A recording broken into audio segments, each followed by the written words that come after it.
Ex-hero to freeloader. Requested by Jim of More Clan. CH1. 1. The morning of a freeloader. For the sake of humanity, for peace, for the world. Endure intense training, go through gruesome battlefields, then sleep like a log.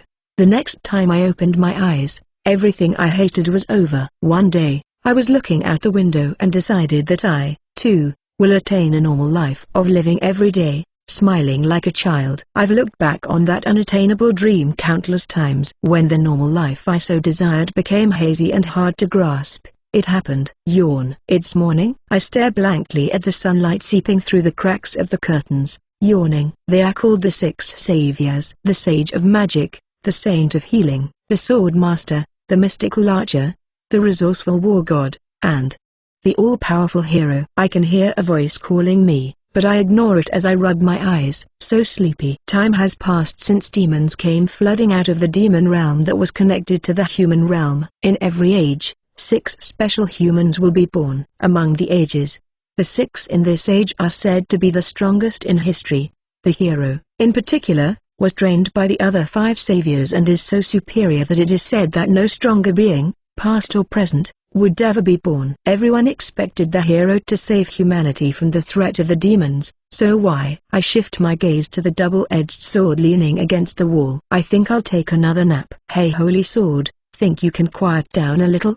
A holy sword with a mind of its own. I've had it for 10 years, ever since I was 5 years old. This thing's the one that's been muttering this whole time. I don't really know if swords have genders, but it kinda talks in a determined female voice. Why did the hero become a Demon King Army freeloader? I don't know how many times she's said it, but she's been complaining about the same thing lately. Which is why I give her the same old reply I always do. I mean, they treat me better over here. I think that's a very important thing. Recently, my life has completely changed. First off, I wake up in the morning atop a fluffy bed. It has a canopy attached to it, for reasons that I am unaware of. For someone like me who traveled across the world and often slept outdoors, being able to sleep here every day is nothing short of a miracle. It's obvious, but the sleeping snugness is worlds apart. Are you awake, Master Hero? My consciousness, which was almost lulled back into sleep by the Sandman, was pulled back to reality.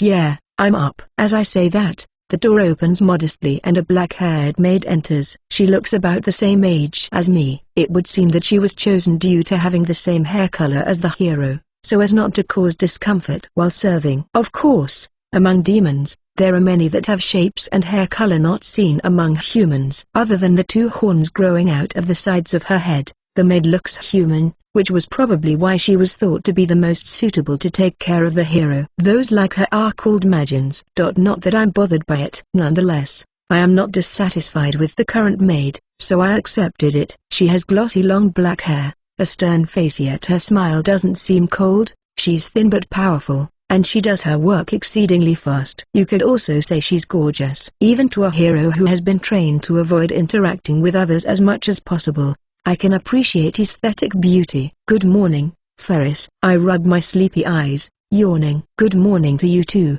Master Hero. To you as well, Holy Sword Mistress Mika. The maid known as Ferris responds with a compassionate smile. Mika appears to be the nickname favored by the will dwelling within the Holy Sword. I never knew that until I came here because I always called her Holy Sword. The Holy Sword simply responded with a HMPH, as if exhaling sharply from her nose. Not that she has one, nor a mouth. Now, Ferris is an exceptional maid, but there is one thing that she can never fix. Could you at least drop the whole master thing? When I say that, she always gives an awkward laugh. Breakfast is ready. Today's meal is what you've wished for, Master Hero. Pancakes. What? Really? I leap out of bed, eyes gleaming. Smiling at the sight before her, Ferris nods. Yes. 5 pancakes stacked together, made from fluffy batter, dripping with an ample amount of honey, and topped with 2 scoops of ice cream of different flavors. Around it is an assortment of sour-tasting fruits. My mouth starts to salivate. As soon as the crest of the hero appeared on the back of my right hand when I was 5 years old, I was taken out of the orphanage and given severe training by the other 5 saviors. This also includes battles against demons set to harm humanity. and there were more than a few subjugation missions. In order to be the strongest hero that surpasses the other 5, I was intensely trained. With a life that didn't resemble that of a childhood in the slightest, I have never tasted sweets. But here, in the Demon King Castle, they will basically prepare whatever I want to eat, with proper consideration to nutrition, of course. To a young man, the Demon King Castle is not the castle of the arch-enemy of man, but heaven. Let's go. Let's go. Foo-foo. Oh Master Hero, you should change out of those clothes first. I had on the pajamas that they had given me. The time spent sleeping is when one is at their most vulnerable, so it was essential that I learned to be able to wake up at the slightest presence. At first, I could not understand the use of sleeping attire that had 0 defensive advantages, but after trying them on, they were pretty comfortable. Initially, I remained vigilant, but those within the Demon King Castle are surprisingly non-hostile. I was given an explanation about that once before. But the ice cream is gonna melt so that it can be eaten at any time that Master Hero wishes to awaken. Time around the pancake has been stopped with space-time elemental magic, so please rest assured. Space-time elemental magic is a precious element that only 2 members of humanity can use, but more so than that, I could not help but shout, "It can be used like that? Whoever came up with that is a genius." In admiration. I can use it too, so it might be a good idea to try that next time. It's useful to stop a demi beast in its tracks when subjugating them, but I never thought about using it to retain heat. Since I've only ever thought of magic as a means to defeat my enemies, this has honestly left a deep impression on me by comparison. However, this type of magic takes up no small sum of mana, so I tend not to use it. I better head to the dining hall before whoever is stopping time around the pancakes gets tired and collapses. I asked Ferris to help me with this and that. I finished changing and hurried to the dining hall. Hold on a minute, Rain. Are you just gonna leave me here? Are you mad? This is enemy territory. Leaving the panicking Holy Sword, I exit the room. After a short walk, I arrive. There is a dining table that's large enough to fit 12 people at once. 2 chairs were prepared on the shorter edge of the table. Someone was already seated on one of them. Eleanor. Good morning. I smile naturally when I saw that woman. HRK. The silver-haired maiden known as Eleanor gripped her chest while her cheeks blushed. Are you okay? Does your chest hurt again? Eleanor is my benefactor, and she also holds a considerable position within the Demon King army, but for some reason, she seems to get assaulted by chest pains whenever I'm around. No, please, there is no need to worry. It's just that. Master Rain's smile has quite the charm. I see. Rain is my name. I was left on the doorstep of the orphanage on a rainy day when I was a baby, so the orphanage decided to call me Rain. But I don't really care about that. I am very grateful to Eleanor because she is the reason I get to live as I am now. But besides how she's clutching her chest in my presence right now, there have also been times where her knees buckled while having a nosebleed, drooling, or muttering the word precious. Before fainting. I'm a little worried about her. Apart from all that though, she's a beautiful, kind-hearted, big-breasted, soft all over, and frankly, very strong maiden. Are you finished with your work? Yes. I managed to come back early this morning, so I thought that I'd rest after having breakfast with Master Rain. In that case, I wish you would have woken me up. Me? Personally wake Master Rain, to have the honor of witnessing Master Rain's precious sleeping visage. What must I do in exchange for such a dreamlike privilege? Through the other 5 saviors policy, I was given the minimum amount of education. I think. Since the teachers were also the other 5 saviors, I have no idea what an ordinary education is like. I was forbidden from making unnecessary contact with others. So maybe that's why I have no idea what Eleanor is saying. Why don't you just come in normally? As if all the strength was sucked out of her body, Eleanor falls off her chair. Ferris caught her fall, like a medic on a battlefield who just witnessed a soldier slip away into death's grip. Ferris shakes her head. Mistress Eleanor has fainted. I believe this was a very stimulating situation for Mistress Eleanor. Please, Master Hero, do not concern yourself about being a house guest. To us, so long as Master Hero is happy, we are satisfied. Ferris smiled and then carried Eleanor out of the dining hall. Not long after, the pancakes were brought in. I'm worried about Eleanor, but I've recently learned that she not only faints on a dime but recovers just as quickly. It would be rude to ignore the thing that they went to so much trouble to prepare for me, right? My heart racing, I put the pancake in my mouth, and I felt like I was struck by lightning. Getting hit by lightning feels hot, numb, and painful, but the pancakes are fluffy, warm, and sweet. Delicious. Looks like there's a portion for Eleanor too. Guess I'll bring it to her later. It would be a waste to leave something so tasty uneaten. While thinking about how I can achieve that without making her faint, I recall the day I met her. In other words, the day that I decided to betray humanity. Ch2 Out to exterminate orcs. Encounter with the silver-haired beauty. That day was my first solo mission ever. Usually at least one of the saviors would come along like a chaperone. Said mission was to destroy a demon tribe that deals with illegal slaves. I suppose I am to be used to slash such filth once again. You're a sword. You're just getting covered in blood. Stop complaining. Demon realm.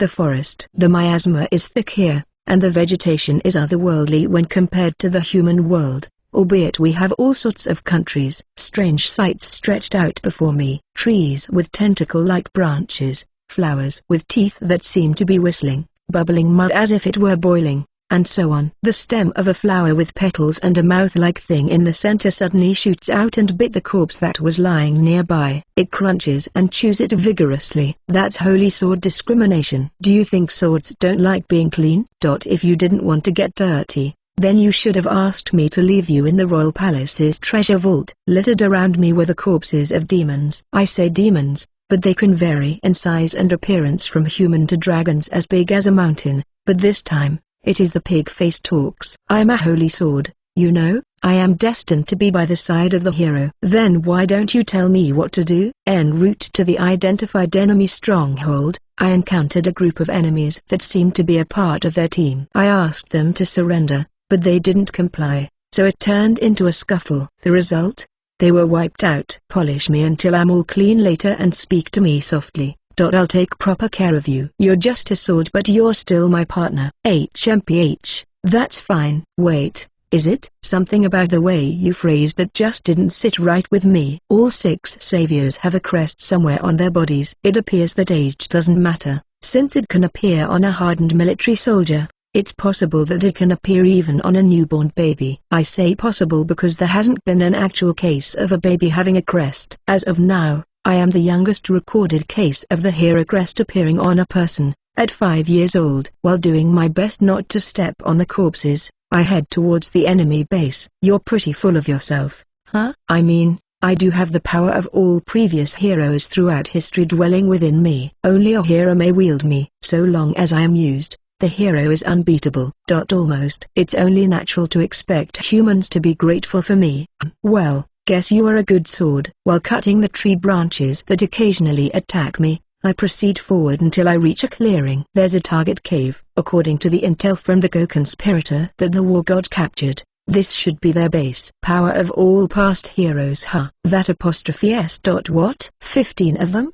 But even so, I have no complaints about the holy sword being a sword, as long as I can swing it without it breaking. And the power of the successive generation of heroes isn't unknown. So long as a hero wields it, the mana and magic dwelling within can be freely used. But I can do just fine without it, honestly. You see, Rain, that's because you're just too strong. Forget about the strongest in history. If every previous hero grouped up together to fight you, they would still lose. That's cause none of the past 15 heroes were ever trained by the other saviors for 10 years since they were 5, right?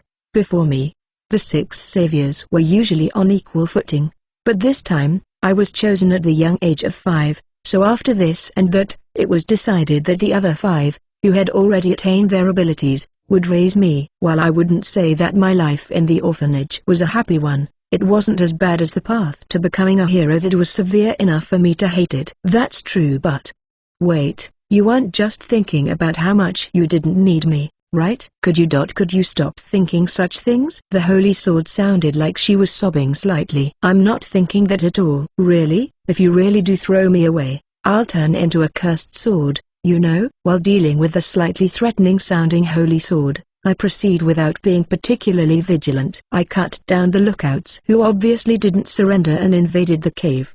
The inside of the cave turned into an uproar as a wave of orcs rushed towards me. I won't cut down those that surrender and throw away their weapons. The Holy Sword shouts that instead of me. The Holy Sword's voice echoes within the cave, but none of them complied. Guess I have no choice. I cut down those who approached me and pierced the sorcerers with magic arrows made of wind. Man, it would have been better if there was someone here who understood what I was saying a little. I'm sure they think you're underestimating them since you look like a weak little pretty boy. There are demons who can measure an individual's mana levels to an extent, but the orcs seem slow in that aspect. I defeat all the orcs who attacked me, then I proceeded deeper into the cave, following the signal of the strongest being in the cave. The sword master taught me how to sense I can't sense it if it's too far away, but I could within a cave. This is why I was able to simply slash the orcs who were wise enough to ambush me from hiding spots or hide in blind spots. We're almost there. I know. I guess I'm used to it. Or rather I had to get used to it. Even though they are demons who hurt people, even though they refuse to surrender and still attacked, I still don't like seeing their corpses. It's not about right or wrong. I just don't like the feeling of taking a life. Taking a nap on grassland with a pleasant breeze, eating a hot meal after working up an appetite after a workout, falling asleep while feeling the nice and warm sensation of a hot bath. Those are the things I love. There are two strong ones. One of them is probably the leader here, several times stronger than the orcs that I have defeated so far. The other one is considerably strong, possibly as strong as one of the 6 saviors. I was told that the illegal slave trade was done by a group of intelligent orcs. But if there's someone as strong as the 6 saviors involved, there may be a larger organization hiding behind them. In such a case, it would be better to capture them alive, but that's so much harder to do than just killing them. Well, at least I don't have to kill them all, so that's good. That's just what I feel. I step into the space that I thought was the leader's room and tilted my head. So, you are truly alone in all this? I understand. Having said that, the considerably strong one decapitated the orc leader with a sword. A warrior from the human side? Rest assured, I am only here to protect the illegal slaves from the demon realm, she says without turning to me. It seems she noticed me. The considerably strong one was a woman, a mythically beautiful woman with long silver hair and blue eyes. There aren't many with mana levels as strong as this. I can only think of the sage or saint. In terms of demons that humans have encountered, she seems to be on the level of the Big Four, a general, or one of the 12. She doesn't seem to be hostile for now. What should I do? CH-3, feels like I've met this high-ranking demon before. You sure took care of him with style. Ah well, he deserved it. Humanity has grasped that the demon organization is not monolithic in nature. However, having only entered the shallow parts of the demon realm, details of their power structure and the like are unknown to humanity. Pushing back the enemy assault is all humanity can do. Whichever battlefield the 6 saviors rush to will assuredly end in victory, but the range that they can cover is limited despite their strength. Apparently, the orc and this beauty were in a hostile relationship. By the way, all I wish is to return the demon children to their homes. I don't believe fighting with you is necessary. I did sense the presence of those who were trapped in the cave. They were much smaller and weaker than the orcs, and I had planned to save them later, but it seems that some demons were involved. Well, that's all fine and dandy, but I wanted to know where the sold human slaves went. You just killed the guy who'd probably know the answer to that. Though more than just following my mission as a hero, this is something I wanted to do personally. What a coincidence. I, too, wished to know where my fellow countrymen who were sold by these people are. In secret business dealings between humans and demons, they use things of value rather than using each of their own currency. I can't believe there are those who would trade people and demons, but they exist. I don't even want to know what for. How about this? He had information on who he sold their humans to. I'll protect them and hand them over. If those children are still alive, that is. A very rational Majin. And yet she still thinks of her countrymen. Our eyes met, but she grimaced. Oh right, that's because my whole body was bright red from the blood of the orcs. She can't see my facial features like this. Don't worry, I'm already working on protecting them. To be honest, dealing with demons is tricky, even if they are victims. So you offering to return them to their home saves me some trouble. To worry about whether demons can make it home, What a strange boy. Even so, while this is unfortunate to say, for a human to lend an ear to us demons, only someone like him would. She's mumbling to herself, doing whatever you please. The Holy Sword was dissatisfied. It's fine. We both get back who we want to rescue, right? And we both get to pass our own judgments on the perverts who made this deal. It's not realistic to go door to door rescuing the illegal human slaves scattered across the demon realm. On the other hand, saving demon slaves trapped in the houses of rich humans won't be as hard. We already have information on the buyers thanks to the war god's interrogations. It's the same on the demon side. Exchanging them once again, both sides being able to go home will cause the least trouble. Don't believe her lies. Let's take her down. I don't want to attack someone who has no will to fight. I'll just beat her if we find out she was lying. My, you have a lot of confidence in yourself. Boy, is that talking sword a cursed sword? You certainly do appear to have ability. Cursed swords are very powerful, but they are weapons that curse its owner. The curse seems to range from shortening one's lifespan to taking the eyesight of one eye to making one unable to touch the opposite sex and so on. Also, once the owner has used it to take a life, the owner can never relinquish ownership until their dying days. What? I'm a holy sword, duh. Apparently, there was more than just one holy sword a long time ago, but they all unfortunately turned into cursed swords. With only one holy sword that only the hero can wield, it became common sense that only the hero may wield the holy sword. In the modern times. Don't even joke about that. The only one who can wield a holy sword is the hero, Sir Rain. Yes, I may be a demon, but I owe that man. Impersonating him is truly unpleasant. She sounds truly displeased as she says that. I was surprised to suddenly hear my name. Huh? Have we met before, eh? The woman, who had been keeping up a prim and proper attitude this whole time, sounded surprised. I'm sure I would never forget someone with beautiful hair like yours. Huh? Wow. I search my memory, going back several years. I feel like I'm remembering something. Was your hair dirty when we met, by any chance? Like maybe it was covered in soot or something? Her shoulders jumped. That's right. About 5 years ago, there was a ritual to gain power by sacrificing women high in mana, and one of the girls I rescued looked similar to you. The princess of some country was kidnapped, and when I went to rescue her, that ritual was underway. I guess they were randomly nabbing any girl with a high amount of mana because there were demon children among the kidnapped too. I couldn't provide them protection, but neither could I kill these victims, so I just gave them food and water and let them go free. I thought she was about my age at the time, but looking at her now, I guess she was older. She looks about 20. Like pouring a bucket of water, I form a sphere of water and wash my face with it. This will wash some of the blood off. That Rain you mentioned, did he happen to look like this? No way. The woman took a few steps back and burst into tears with disbelief written all over her face. She stared at me for a while and eventually she fell to her knees as if she were praying. Any trace of that capable demon from moments ago disappeared, leaving only a woman smiling like an ordinary girl. Smiling very, very happily. Since the day you saved me, I have been living, dreaming of the day I could meet you again. Even her attitude has changed. Really? You're welcome. You don't have to be that thankful about it.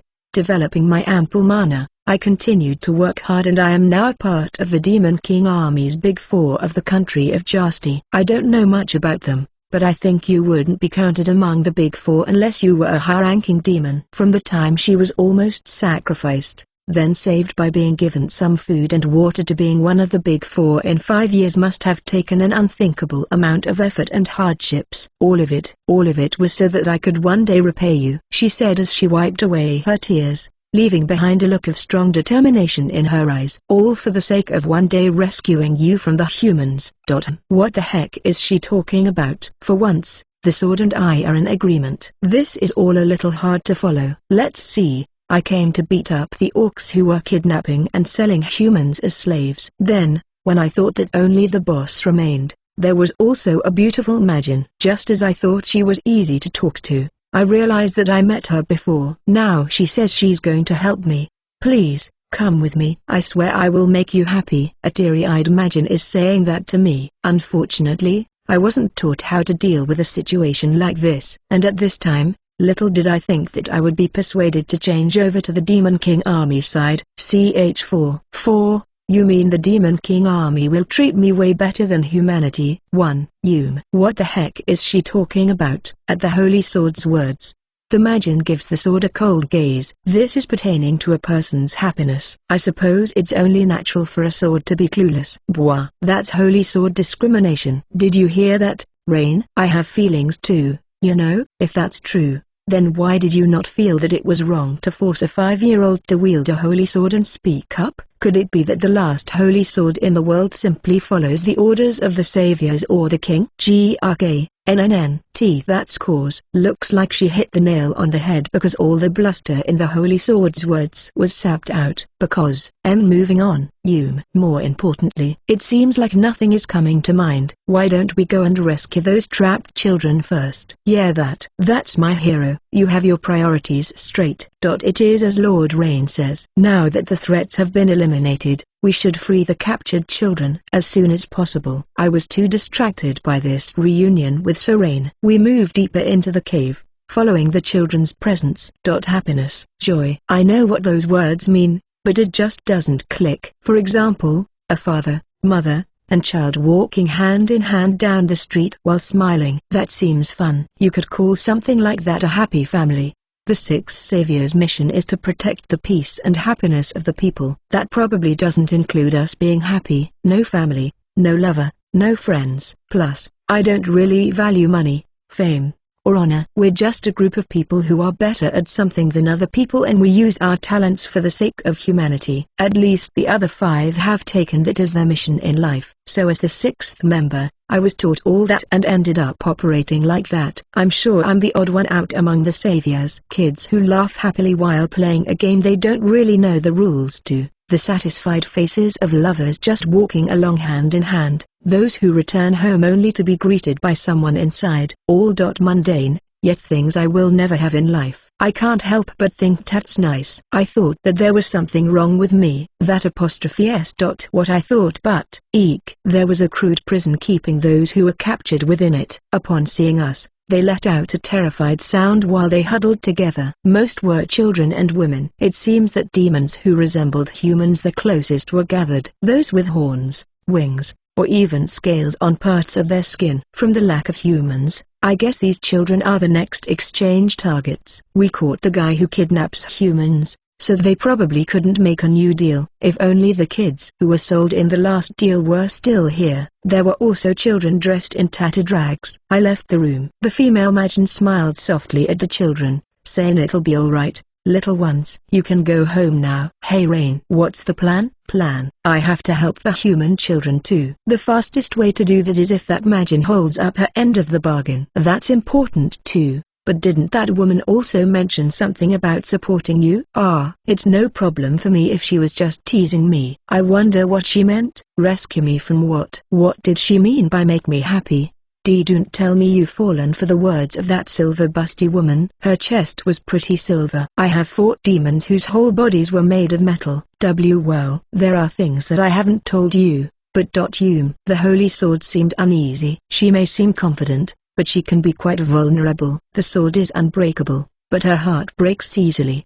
But I don't know what's got her so dejected this time. What? Is it about that time I got a treasured sword from some king as a present and then it broke the next day? No, I mean, who gives a treasured sword that's useless except for its value to someone wielding a holy sword? Isn't that like gifting a beautiful woman to a man who's already taken? I took offense at that and hit it with a teensy tiny bit of magic. It's not my fault that it broke from that. I knew it was you. I got yelled at by the other 5 for that.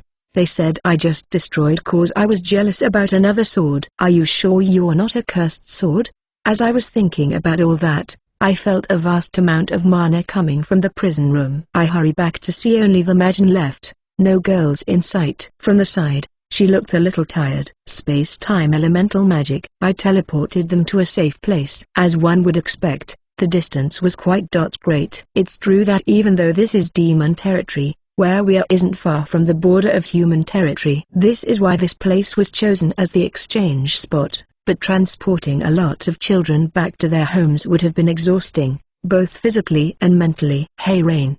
What's with the lame reaction? That isn't an element that just any demon can use. You know, I was thinking how amazing it was. Sage and I can use it, but there are only 2 or 3 other humans who are able to use it. The amount of mana consumed depends on the distance traveled, so it's mostly used in battle to teleport behind an enemy's weak spot. To have enough mana to send that many people to a faraway place in one go. Looks like she was telling the truth about being a big 4. Amazing, you say? Foo. Thank you very much. She's considerably skilled, although it's hard to imagine that right now as I look at her bashfully twirling her finger around her bangs. So, what about the human kids? I handed one of the kids I teleported a document with information written on it. It contains details on the people who purchased the humans, so my allies on the other end will move to rescue them with all due haste. Then I guess there's nothing for me to do now. Guess I have time to talk. Right, then you'll teleport those kids here. We'll bring the other demon children here. Then once we make the exchange, we're done, right? Indeed. But before that, would you be willing to continue our conversation from before? I would not. She wasn't asking you. Sure. To be honest, I'm still trying to wrap my head around it. That latter half was directed at the Majin. The Majin. Actually, what's your name? If I asked you before then I'm sorry. I totally forgot. And no, not at all. I never introduced myself, so you have nothing to apologize for. It is I who was rude. I am Elena, Serene. Nice to meet you, Elena. You can drop the sir stuff. I cannot do that. Looks like she can't let go of that. Ah, I see. Regarding the previous topic, Serene's condition is far worse than I dared think. The fact that you are not even aware of how bad they are treating you is most likely due to the imbalanced upbringing by humans. That sounded pretty heavy. The usually noisy holy sword is now quiet for some reason. First, I shall explain how placing you in an inadequate work environment, regardless of the Savior's lofty mission, is nothing short of exploitative. Having done that, I hope that you would understand the superior and fair benefits offered by the new environment that I am offering. Fair. I think I sort of get what she's trying to say. Without my knowledge, I have been in a bad environment, and that will improve if I go along with Eleanor. The human's intentions are sullied and black, while her proposal is pure and white. That's the image she's going for. I ask her to explain in greater detail. Of course, leave that to me. I am certain that by the time I finish explaining, Serene will find himself a part of the Demon King army, said Eleanor, proudly. There wasn't a single trace of the cool and calm high-ranking demon from earlier. Ch5. You mean the Demon King army will treat me way better than humanity, too? Eleanor did her best to explain all sorts of things. Isn't the concept of forcing a 5-year-old child to fight in and of itself evil in the first place?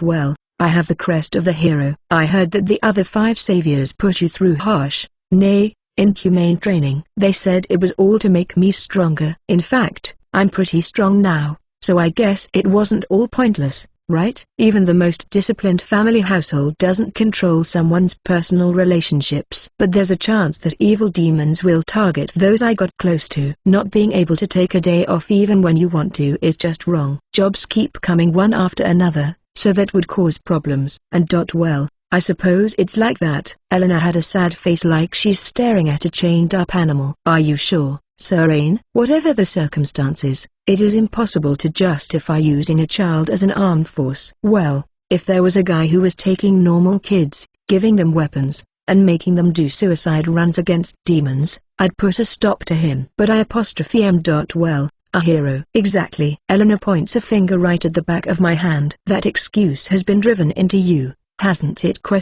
I'm the hero, after all. Is what you say to yourself to justify any pain or dissatisfaction you have. Eleanor is saying weird things. If all the things I did because I'm a hero weren't necessary in the first place, then everything I've put up with for the past 10 years was. Of course, that isn't to say that all of Serene's achievements are meaningless. Eleanor took my right hand, the one with the crest on it, into hers. After all, I was saved by a 10-year-old Serene. Despite how much I cannot forgive humanity, I am overjoyed to be alive and to be reunited with you. There is no way that this is meaningless. Right. It felt like the heat from her hands would spread from the spot she's touching to the whole of my body. The way you were treated was unfair, but what you did under the circumstances was noble. Let's keep that separate. Her gentle voice hits my eardrums, almost like it's seeping in.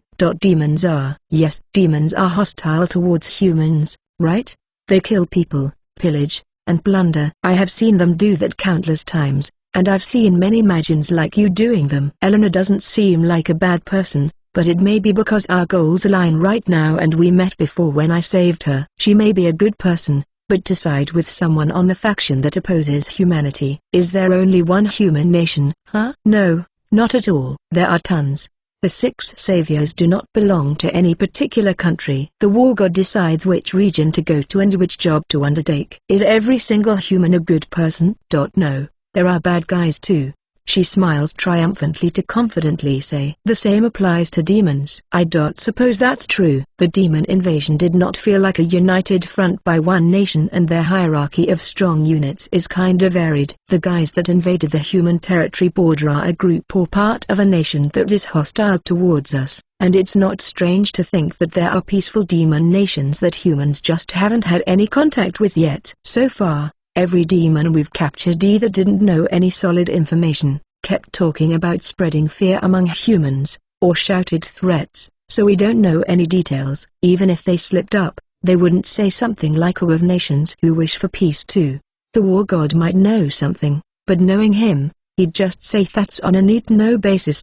And conceal the information. To be honest, we are in a spot of trouble. Not just the human territory, but the region that humanity calls demon territory is also at war. However, you need not worry. I will never force Serene to fight. On the contrary, let us ensure your freedom. Eleanor reluctantly lets go of my hand and opens her arms wide. Freedom. First of all, Serene, have you been sleeping well? No, I haven't slept in about a week. Eleanor said a week. And quivered. See, curse you, humanity. To restrict one of Serene's 3 great desires. Does your cruelty know no bounds? After mumbling all that as if she were incanting a curse, she turns back to me with a smile. If you come to the Demon King army, you can sleep at any time you desire. Health considerations will be suggested, but you are free to fall asleep again or even take naps. My whole body shook. I don't understand. Is such a thing possible? I can sleep as much as I like whenever I want? This shock was equivalent to that time we staked our lives to defeat an evil dragon only to find out that it was the child of the true evil dragon who arrives just as you defeated said child, and you have to fight that next without rest. If it weren't for the saints' healing magic, we would have been in trouble. Furthermore, are you satisfied with your meals, Serene? Huh? It's edible, I guess. They're fine when we're in a town, but they are the worst when out on a mission in demon territory. Many of the missions required covert operations, so we couldn't make a fire to heat up food. About those saviors, do they control your meals? Yeah, anything sweet is forbidden. Wow, sweetness is nourishment for the mind and soul. Banning it as if it were a symbol of depravity could be called an act of oppression with no exaggeration. Rather than sweetness itself, it is overeating that one should abstain from. Right. So in the Demon King army, we prepare all sorts of sweets. If Serene requests as such, they can be served as an after-dinner dessert, or as an afternoon snack. And no way. That can't be. I can eat sweets, even the baked ones that kids eat leaving bits and crumbs all over their face, even that delicious-looking cake that people eat in some cafes, even that brown, fluffy, flat, and round thing that I don't know the name of. I was shocked, equivalent to the shock we got when we beat a group of 12 fairly tough guys only to find out the next day that there were 12 more even stronger guys. Why didn't they just come out as a 24-man group? Regarding the final desire. Free love. That is, you are free to love. Final? The desire to sleep, desire to eat. And lust. Is that when my eyes get drawn to a woman's chest when she has big boobs? The saint scolded me saying cast not a lustful gaze towards women, for it is rude. And I've been careful of that ever since. I know at least that living creatures have children, but the saint was so strict that I don't know anything about how my fellow humans do it. I don't really know much about that. Is that so? I see. Foo. For a split second, I thought I caught a glint in Eleanor's eye, like a carnivore eyeing its prey. But it was gone when I blinked. Was it my imagination? Is that your plan? Get him to turn with favorable work conditions? The holy sword, that's been silent for a long time, finally speaks. Eleanor looks at the sword as she answers. As I said, freedom. The Demon King army will treat him as a house guest. To be precise, He will be treated as my personal guest, but do not sweat the details. In other words, a freeloader, said the Holy Sword. Ch. 6. I've decided. I'm going over to the Demon King army. Freeloader? Scum that live a depraved life using a woman's money. That sounds like a bad guy. But now that she mentions it, Eleanor's offer sounds a lot like that. Being given the chance to do that seems too good to be true. Sir Ain, that Holy Sword is merely talking about a third-rate freeloader. Third-rate freeloader. I know this isn't the time for it, but I can't help but cut into the even varying degrees of freeloaders. A common term for a freeloader is a person who offers some kind of emotional or physical benefit in exchange for financial dependence, but this can also be seen as a deal of sorts. A deal where only the man benefits excessively is a third-rate freeloader, while a deal where both parties benefit mutually is considered second-rate. The deal that surpasses that is a deal where the woman you are living with takes great pleasure in supporting the man. From what she's saying, the lowest form of a freeloader is one where only the man benefits. This woman isn't hiding any of her desires, and she even grades freeloaders in her own terms. So if I lived and did what I wanted over there, that would make you happy? It would be heavenly. Eleanor carelessly makes a face as she daydreams about it. It's the kind of face you shouldn't show your subordinates. If she was cool and dignified when you first met her, seeing that would drop her reputation like a rock. This isn't to repay how I rescued you. I don't want to take advantage of any feelings of gratitude she has. Oh, not at all. That fateful day was merely the start. This isn't thanks, but my desire. My dream. Desire. She was gonna say desire. You are simply hearing things. That doesn't happen to holy swords. I hear and understand all words. Goodness, how wonderful. Don't humor me like a child. At any rate, I will not ask for compensation. If I may say so, I hope that you will allow me into your new life. Maybe she just wants to chat. That wouldn't count as compensation. Will I really be free? If this is all an act, then she's a heck of an actress. From how fast she told the tale, she must have been planning this for a long time. A deal that good doesn't exist. Even if they treat you exactly as she says, the true purpose might be to reduce humanity's combat ability by removing the hero. The Holy Sword is trying to expose Eleanor. Ironically, however, the answer to that was decisive in my decision. Her face returned to a serious one and calmly said, I believe that I understand how kind Sir Ain is. I am sure that you would help others out of your own desire even if it goes against your desires. Freedom implies all the above.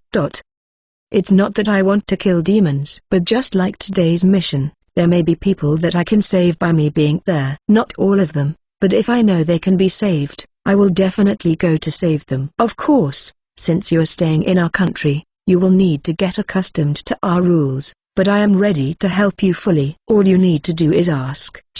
This woman. Her eyes say she's serious. Personally, I believe it would be best for you to live your life as a normal boy, but if you wish to find happiness, I will not tie you down. What if I one day find that happiness, but realize that I cannot attain it in your country? I am willing to help in any way necessary. Eleanor replied immediately. Ain, I want to read a book. The kind of book that people in town read for fun. I have only ever read books about magic or strategy judged necessary by the saviors in charge of my education. Of course, I want my own room. I will be happy with a room where a lot of sunlight can come in. Since we have been living on the move for 10 years, it's only natural that I don't have a room of my own. Understood. Then, I want to try soaking in a large bath. I want a tour of the town and I want to learn the kind of games that kids play. Since you're the most vulnerable when naked, I usually just clean myself with a wet cloth. There's no way we went to things like a large public bathhouse where there are other people. We travel all over the world but we don't even do any sightseeing. I have never played any kids games, so I am a little curious about them. Kids always have beaming smiles when they play, so it's got to be fun, right? Eleanor happily listened to everything that I mentioned just now. Is it weird for a hero like me to want? Unnecessary. Meaningless. Heroes are different. You're not like ordinary people. There's no time for games. Words that I've heard countless times were rattling around in my head. Eleanor's voice quieted all those voices down. Not at all. I shall take it upon myself to see that all your wishes are granted. For a moment, The faces of the other saviors popped into my head. Would they be angry, disappointed, maybe even worried? I wonder. But if all the desires that I've always held aren't strange, if they are in fact something I can experience, then, I'll go with you, Eleanor.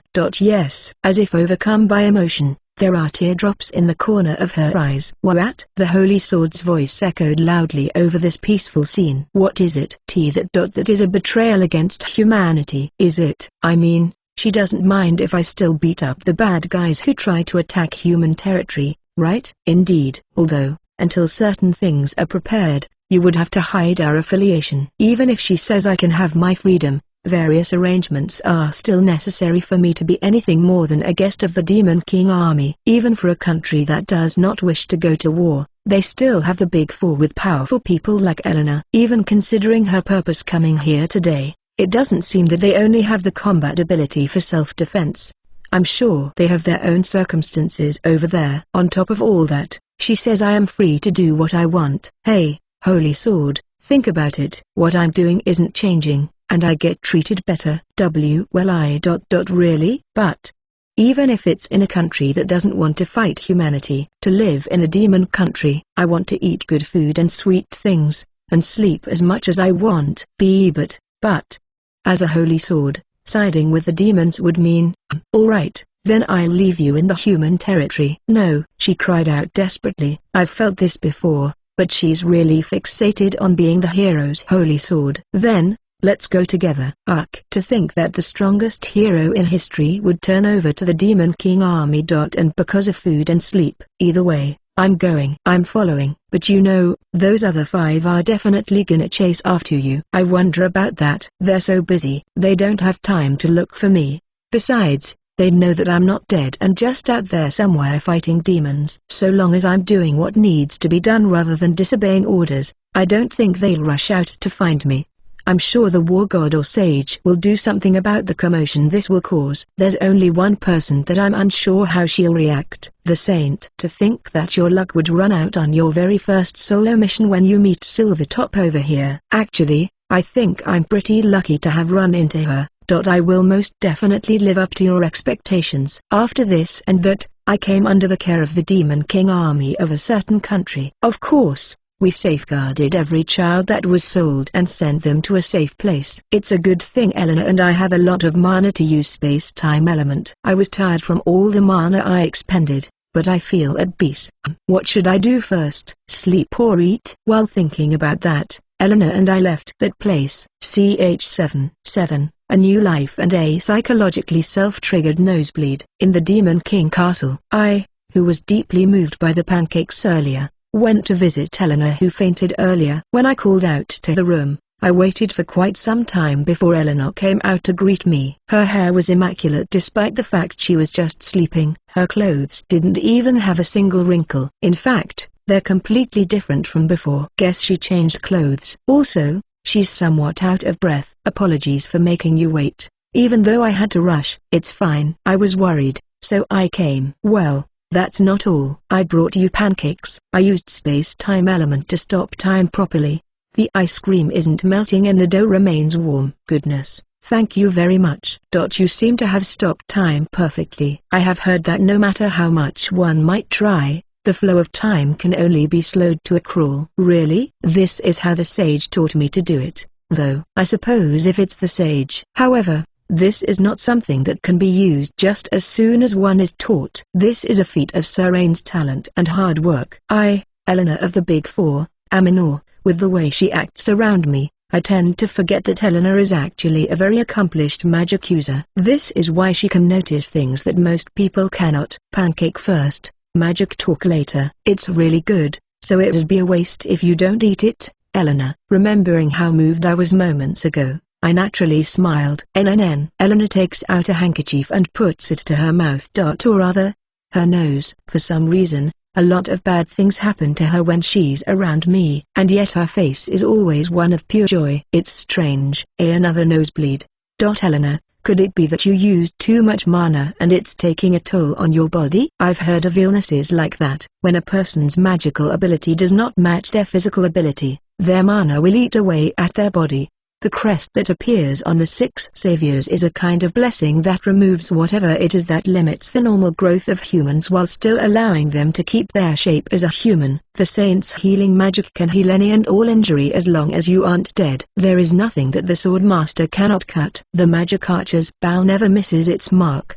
The sage can use all existing magical elements, and following the war god's every order will ensure the strategy to end in success every time. By the way, my withdrawal from humanity was not a failure on the war god's part, it's because I am ignoring his orders. Wait. No matter how you look at it, he couldn't have predicted me meeting Eleanor. So it's not his fault. But I can't help but think that maybe all this, me being here, was within his predictions.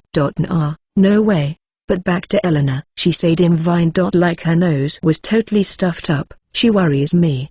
Do you want me to take a look? I can use the saint's healing magic. What? A physical examination by Sir Ain? I didn't say that. No, with magic I don't even have to touch. Oh no, I just got off of work and haven't even had the chance to take a bath yet. Her face turned red and she started to panic. Eleanor? She was brought back to reality and she gave a quick cough to clear her throat. I am glad for your concern, but my nosebleeds are self-triggered psychologically, so it is nothing for you to bother with, she said with a sharp expression on her face. Her nosebleed seems to have stopped. Psychologically. Now that you mention it, you're normal in situations where I'm not around. Huh? Who told you that? The kids. Oh, those kids. Among the demon children that Eleanor saved were children who had already lost their home, or were unfortunately sold off by their own parents. Those children are now under the care of the Demon King army. She was introduced as the one who took care of all the bad guys, so a few of them are very fond of her. Yeah, they say things like Eleanor is cool, kind, beautiful. As she can do anything, or I love her. As I relay what the kids have said about her, Eleanor's face loosens into a smile. Foo. Oh, those kids. She said the same thing as just now but in a softer tone. I also heard things like but when she talks about train, she gets all clumsy. I've heard her tell the story about how Mr. Hero saved her about 100 times, and she gets super excited, has a weird look on her face, and talks a whole lot before she just collapses. I'm scared, but I shouldn't tell her that. They're good kids. Strong too. They have met with tragedy, yet they smile as if nothing happened. There are also some that mope and don't talk a lot, but that's normal. All they can do is take it slowly and get back on their feet. Fortunately, there is no shortage of people willing to lend a hand with that in the Demon King castle. Yes, you're right.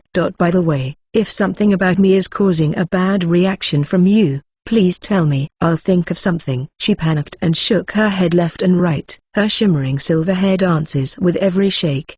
Please, Sir Ain, live life as you see fit. Please think of my reactions as things that go by in a flash. They are involuntary.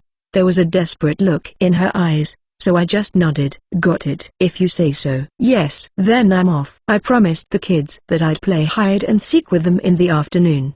The Demon King castle is way too big, so we limited the play area, but because my body was bigger than that of the kids, the number of hiding spots for me was limited and I was quickly found. I recalled a covert mission I did and tried to hide for real, but I was so well hidden that the kid who was outside Mr. Hero disappeared with tears in their eyes, so I stopped doing that. Sounds like you had fun. I wonder. I mean, it's not bad. There's a smile on everyone's face. I kinda liked that atmosphere. I wonder if I can't truly enjoy it from the bottom of my heart because my time as a child has passed. But I wanted to try it once, so I'm glad to have had the experience. Foo. Well then, let us find many and more things that Sir Ain will love. Eleanor happily said those words like they were a prayer. Her smile was so beautiful that I just stared at her. Sir Ain, is there something on my face? Gasp. Do I have dark circles under my eyes? She covers her face with her hands. No, it's...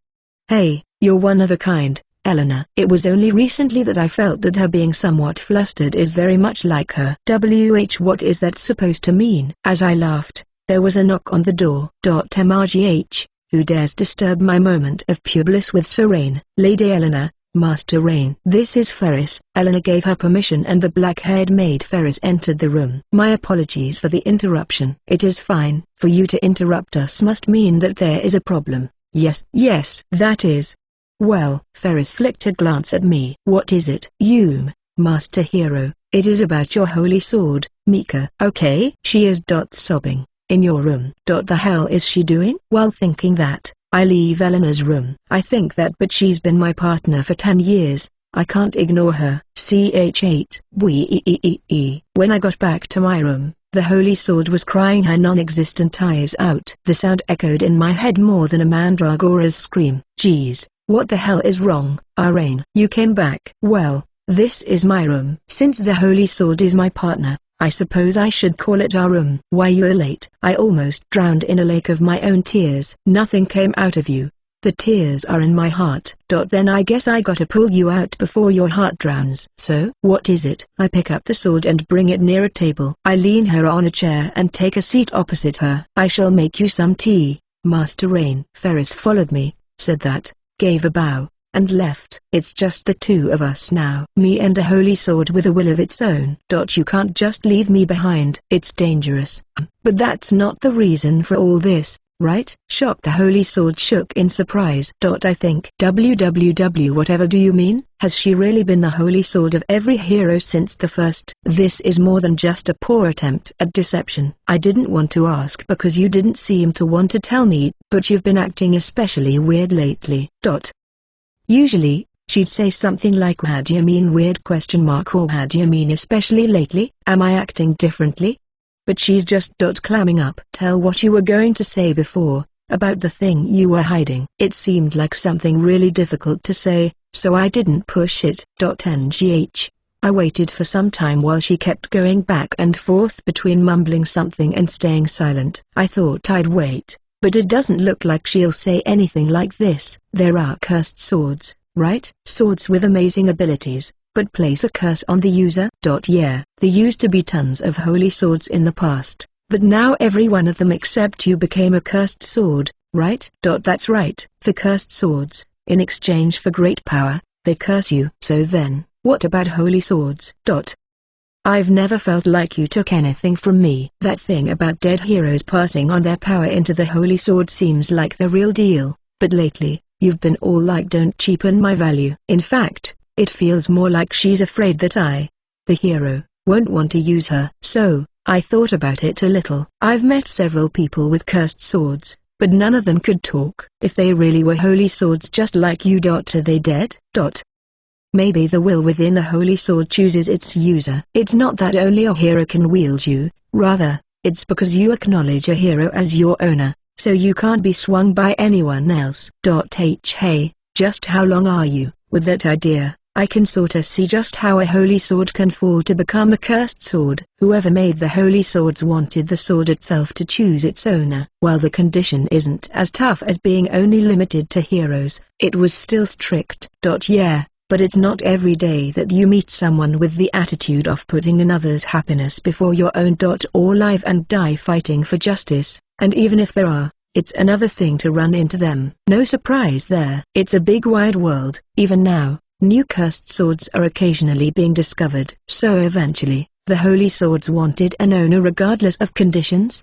Perhaps because tools are meant to be used or the will within the holy sword willed it. Yeah. Anyone was fine, but that's not good. Great power must not be given to the unworthy. While I don't really get it, the holy swords that did that lost their minds and cursed the unworthy utilizing their powers. I guess it was impossible to make it so that the unworthy wouldn't be able to even use them in the first place, but those who made them probably thought of something. The creator of the holy swords is unknown, so I have no idea who they are. Yet somehow, I sense evil, almost as if the holy swords were made knowing that they would become cursed swords.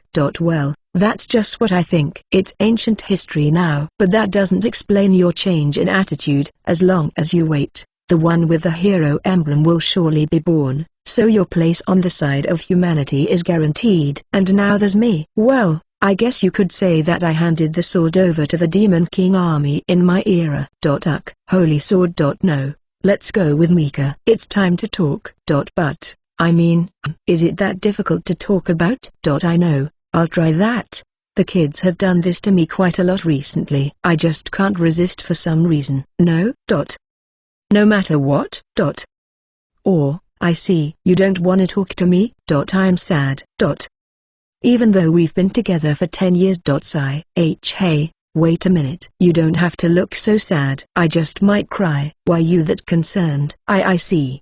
Fine, I get it. I'll talk. Well, this method also works. Even if I say so myself. Even the war god was shocked and amazed by my grasp of people's minds. Everything I said other than the crying bit wasn't a lie, nor did I trick her. So well, you remember that a holy sword will change its shape to best suit its user, right? Ah, that's right. The first time I held you, you shrank. She would change to the most optimum size for me as I grew older. While she hasn't done so recently, she would help adjust any excess mana put into a spell by mistake, help out with the creation of unfamiliar spells, and use her own mana to protect me in a pinch. Well, ever since the 6th generation of hero. Yeah? She mustered up her courage to speak as if talking about a traumatic event. They said I was too noisy. I have no idea how to respond. I see. It's true that she talks a lot, but she always prioritizes the user's safety and victory. Knowing that I don't like to kill, she would yell at the enemy, telling them to surrender. Even if a little noisy, she is most certainly an ally. At first, I tried to be quieter, but the next generation of hero said the same thing to me, said the Holy Sword tearfully. While you are grateful for my support, the 10th generation hero told me don't do anything unnecessary. I thought it would be easier for her since she only has to worry about her user being a hero, unlike the other swords where the condition depended on the wielder's personality, but I guess not. Although I heard tales of the 10th generation hero doing their job properly, pushing back the Demon King into Makai. Wait, could it be? Wait a minute. Do you optimize yourself even when the hero feels that he doesn't need you? In other words, if the hero thought it'd be nice if this holy sword would shut up, she wouldn't be able to speak the whole time she was being used? That apostrophe s. No different from having your mouth sewn shut. In a hoarse, raspy voice, Mika answered, Yeah. ch9 Holy Sword Tantrum 2. I see. I finally understand. For the entire time she was used by heroes who thought she was annoying. It was like her mind was sealed away. That's why she wants me to think that a hero needs her. She wanted to be with me and still have her mind intact, so she asserted her existence. She is terrified that she will be left behind because my strength far exceeds that of the past heroes. Strong enough to do just fine in a fight without a holy sword. She was worried that I would never come back to her, or that if I did wield her, her mind would be sealed again, or even considered unnecessary as a weapon. She was scared. Why didn't you say anything? Did you think I might shut you up like the past heroes? That said, I did actually want to do that. She was pretty noisy, but I would never want her to be silent. That's probably why she's always so energetic. Because this relationship is the best for me as a hero. Because I did something terrible, said Mika in a truly apologetic tone. Something terrible? I tried thinking about it but nothing came to mind. Oh, is it about breaking that treasure sword? And not about that, When I first met you, I thought that maybe you would see me as a partner of equal standing since we were going to be together since childhood. But then, nothing seems wrong so far. That's just it. Just as Silvertits mentioned, it's not normal to give a 5-year-old child a sword to go fight. Honestly, I should have watched over your growth while refusing you, saying something proper like you are not yet old enough to wield me or something. But I didn't. Ah, I see. You felt guilty about that decision and find it pretty hard to confess to it. I'm the worst, aren't I? I'm sure you hate me. I'm sorry. I took advantage of your kindness and acted as a trustworthy holy sword. But I'm nothing like that. Mika wallowed in self-loathing. Childhood or not, it's debatable if she was a trustworthy holy sword. But she is a partner of equal footing. I'm ready. If you want to punish me and erase my mind. I will optimize myself if you wish it. She spoke like a prisoner on death row, shutting their eyes tight, awaiting execution. But what is she talking about? No, I'm good. Huh? I'm just saying you don't have to worry about it. Wow, don't you get it? Even though I'm a holy sword, I put my own feelings first over. Okay, first of all, there's a misunderstanding here. She probably harbors some sort of regret like he never would have fought at such a young age if I stopped myself from or something. Huh? Just think about it. I was found by those 5, and even if you said something. Do you think they would hear you out and wait for me to grow up? Looks like she realized. That's right. That would be impossible. If I made the excuse that I wasn't worthy of using you yet, I would have spent those days without you, even without a holy sword. The crest of the hero is carved onto me. There are no problems in training me and making me fight. Why, you might be right. But even so, that doesn't make the sin of my choice disappear.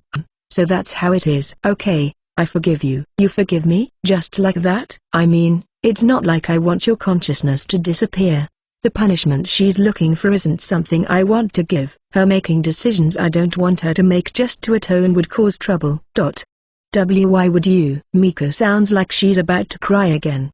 Well, she told me everything, so I guess I have to say it. Those other 5, they're in charge of my upbringing, right? They're my seniors, leaders, teachers, and adults. Why, yeah. So well, you know, you're full of yourself, but we're equals. If you say something annoying, I can say something back. We treat each other unreservedly. Yeah, I think that's it.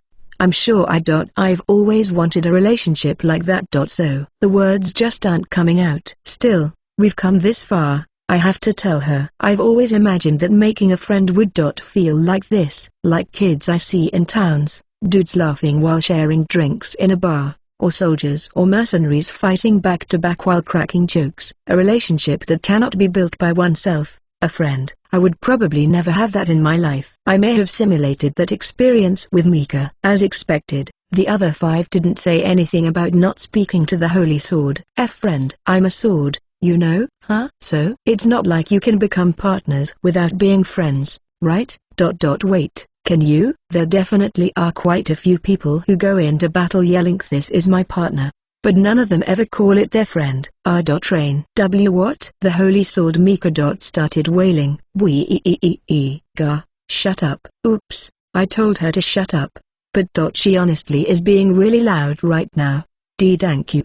I is where I'll do my best to. I can't understand anything you're saying. You don't have to push yourself to say things while bawling. I'll try deciphering what she was trying to say. Thank you. I swear I'll do my best to change my ways. I guess? Guess I did understand her. Sure. Looking forward to working with you. Yeah, thank you. Truly. I'm glad you're my wielder. Is that so? Also, thanks for forgiving me for breaking that treasure sword. Nope, still haven't forgiven you for that. Man, she always gets carried away. But just thinking about all that made me smile. Even Mika giggled. This exact feeling of being able to have pointless discussions like this is what I've always wanted. I'm prepared. Even if those other 5 come after you, I'll fight for you. Thanks.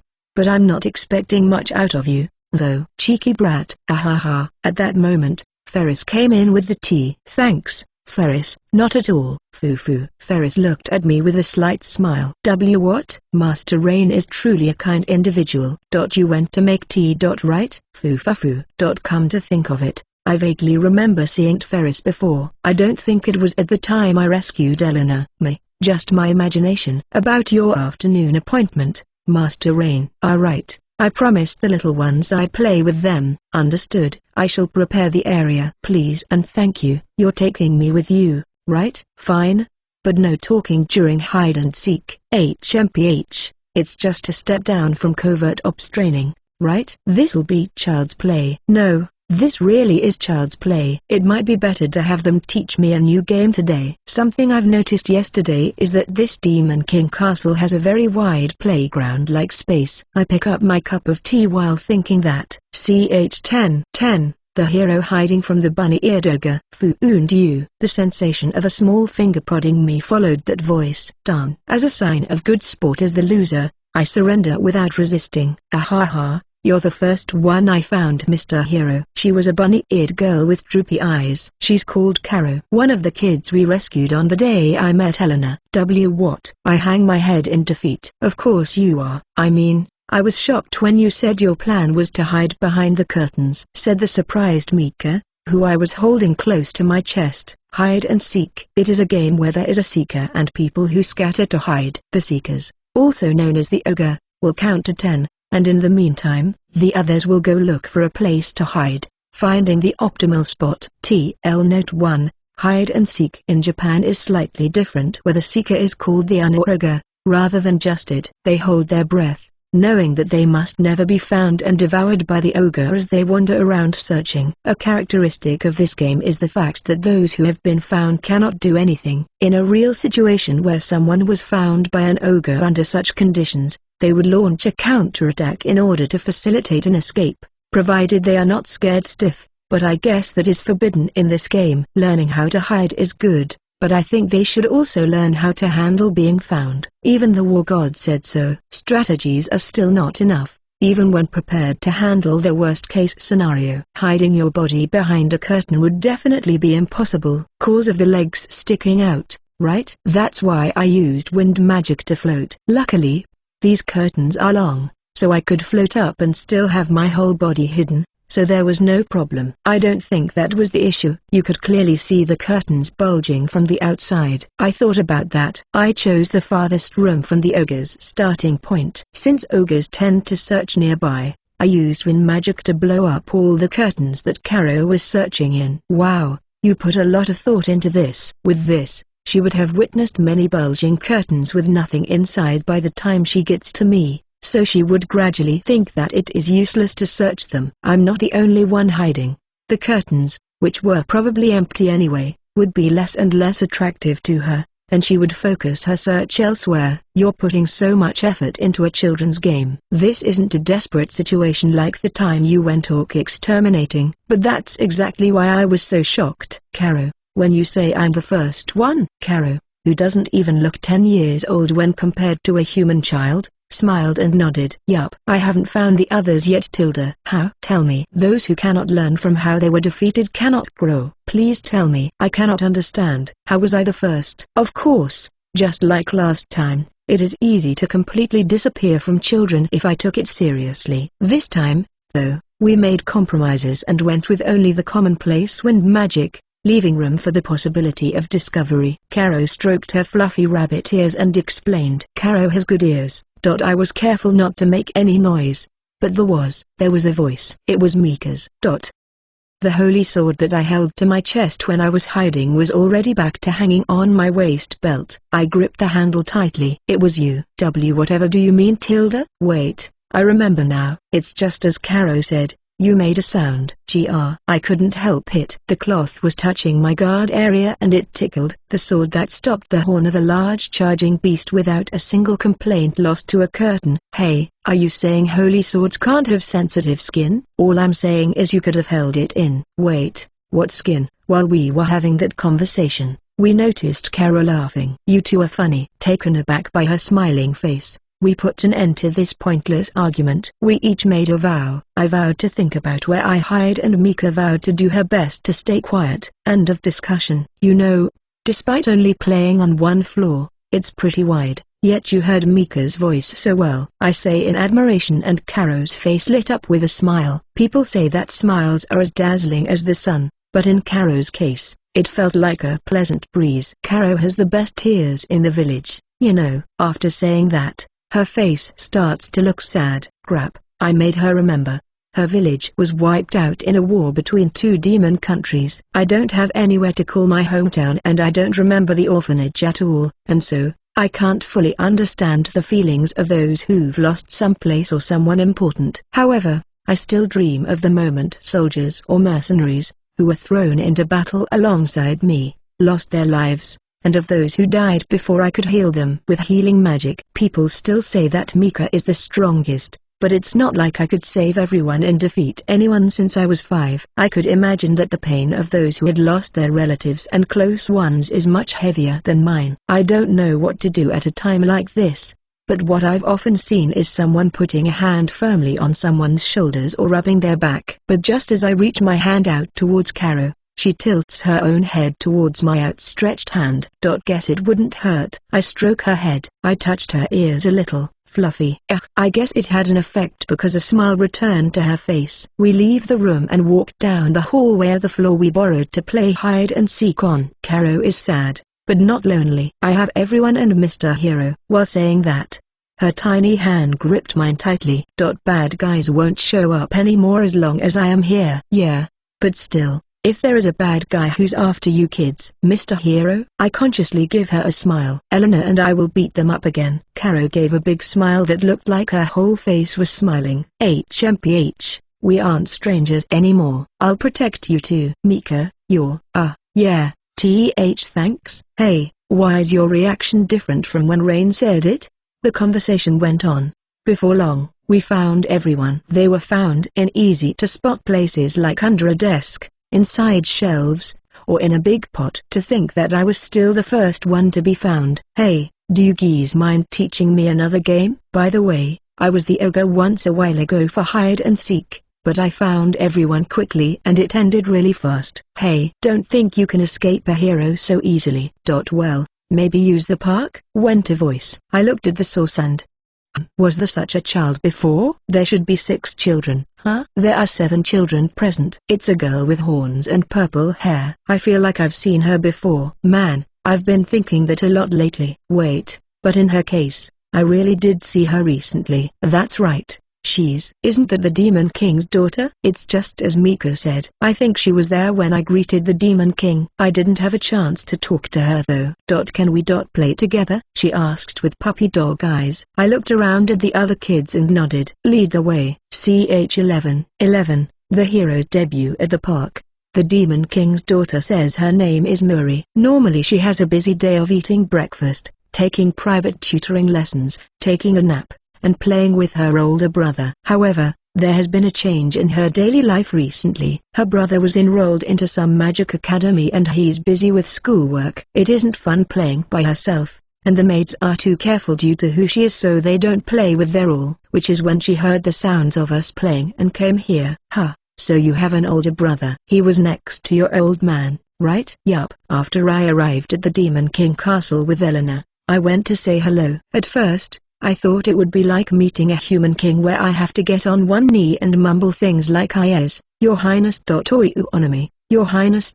And then it will be over. But the old man Demon King deliberately listened to my circumstances and wept. After that, he hugged me tightly, saying you can stay as long as you like. If you ever feel lonely, you can call me Papa, and other such warm words, which shocked me instead. I was told that the reason I must fight is that some warlike demons were still seeking to expand their territory, fought for fighting's sake, or even that they were unforgivable. The people of this country don't even want to go to war with humans. Apparently, there are 2 kinds of people who go to the human realm from Makai. Those that are tired of their present hell of war, and nothing but war, and come over seeking peace. This country gathers such demons and reinvigorates them. And those that wish to bring war, and nothing but war to the human realm. The kind that lives only to fight and is incomprehensible. To the bosses of those kinds of people, territory is like a trophy, and they don't care what happens to the land as long as they can get it.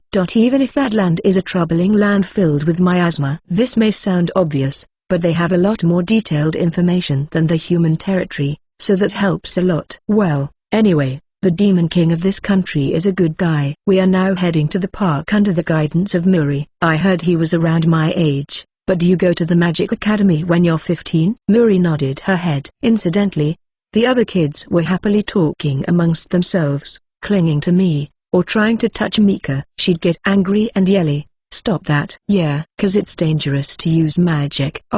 That's true. Even someone with the crest of the hero like me failed a lot in the beginning. But Mr. Hero used magic when you were little, right?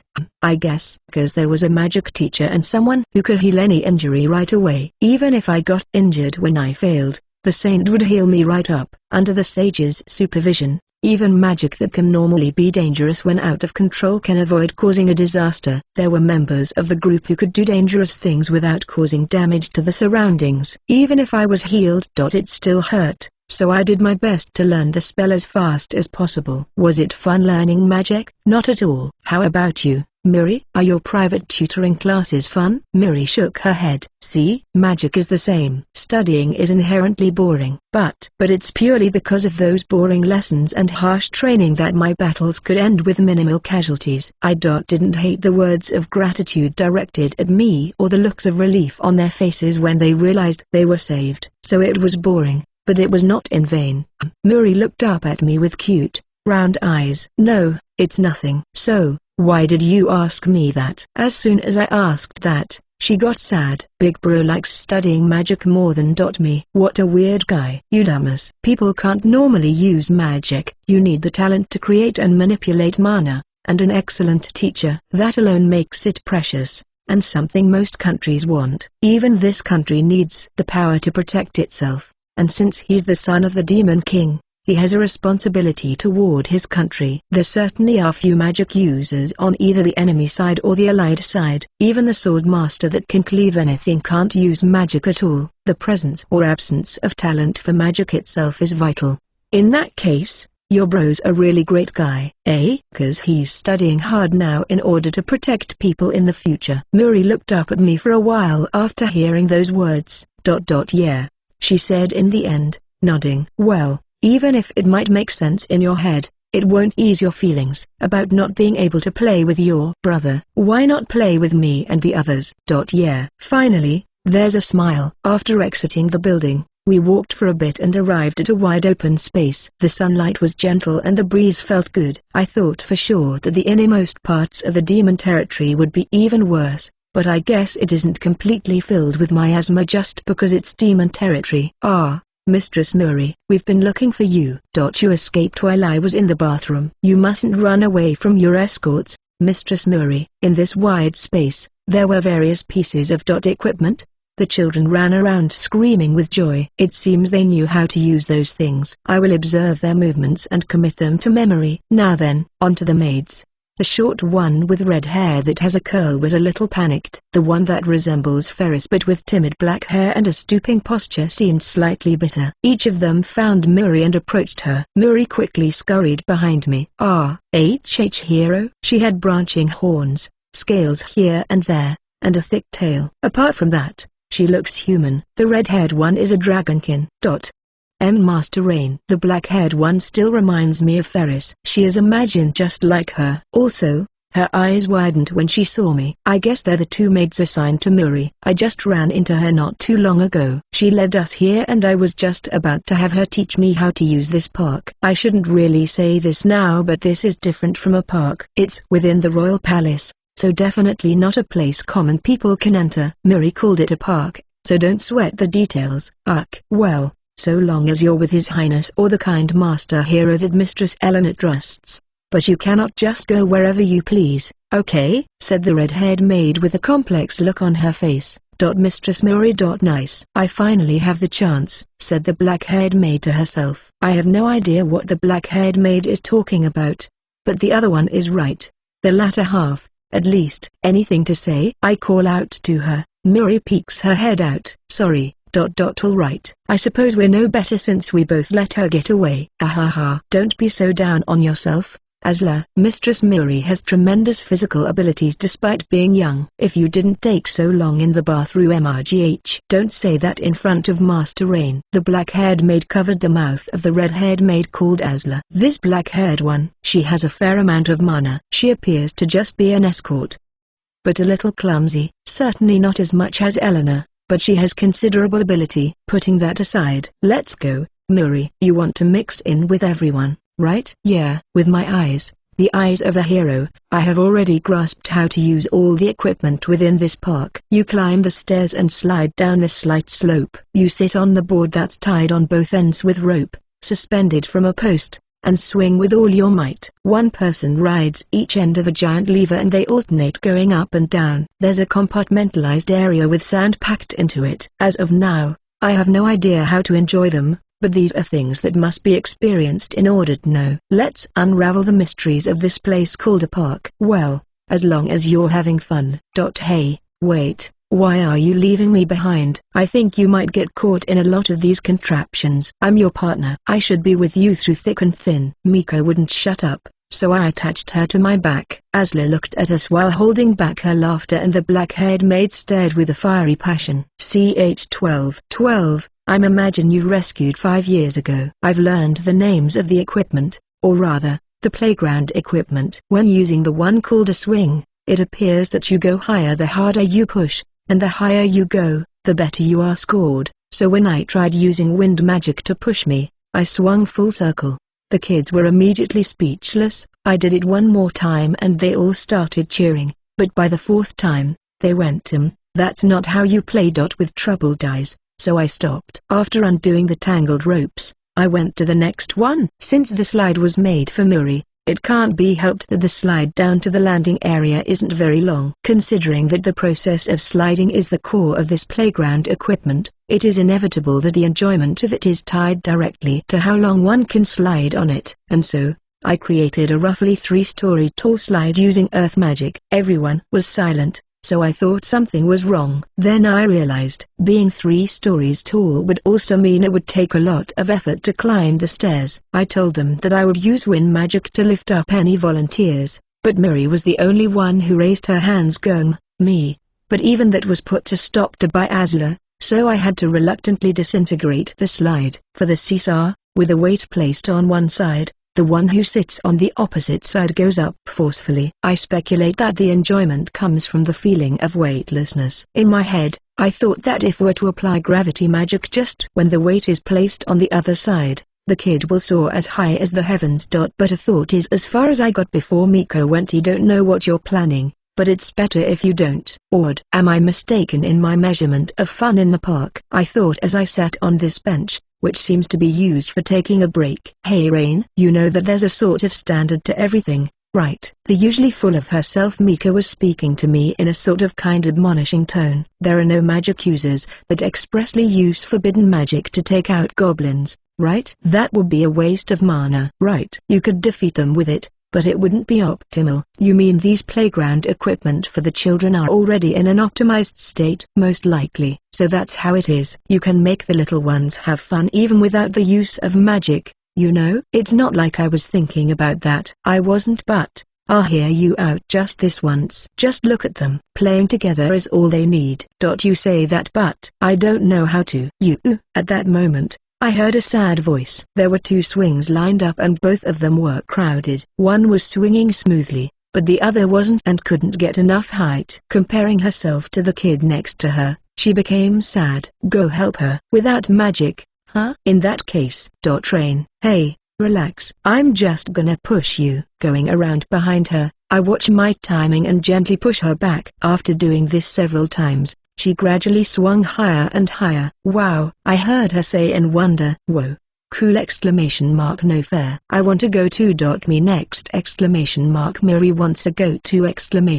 So does Caro. The children came closer. One by one, I pushed them until they were satisfied. Then we went down the slide together, and we rode the seesaw normally. In the end, I never understood what was fun about them, but seeing the ceaseless smiles on their faces made it all worthwhile. You were smiling for real, you know? You looked like you were having fun. I did. I did. Yup. By the way, I've been thinking, Mika, is it possible that normal 15-year-olds don't play at the park? There's no age limit, right? I'm just a holy sword, so what do I know? I sense a white lie. I can also sense Asla's gaze turn into a halfway smirk. Also, for some reason, the black-haired maid was resting on Asla's lap, twitching. When I started playing with the kids, her breathing became ragged, her eyes became bloodshot, and she collapsed. Guess she's just like Silvertits. I think she was there at the ritual.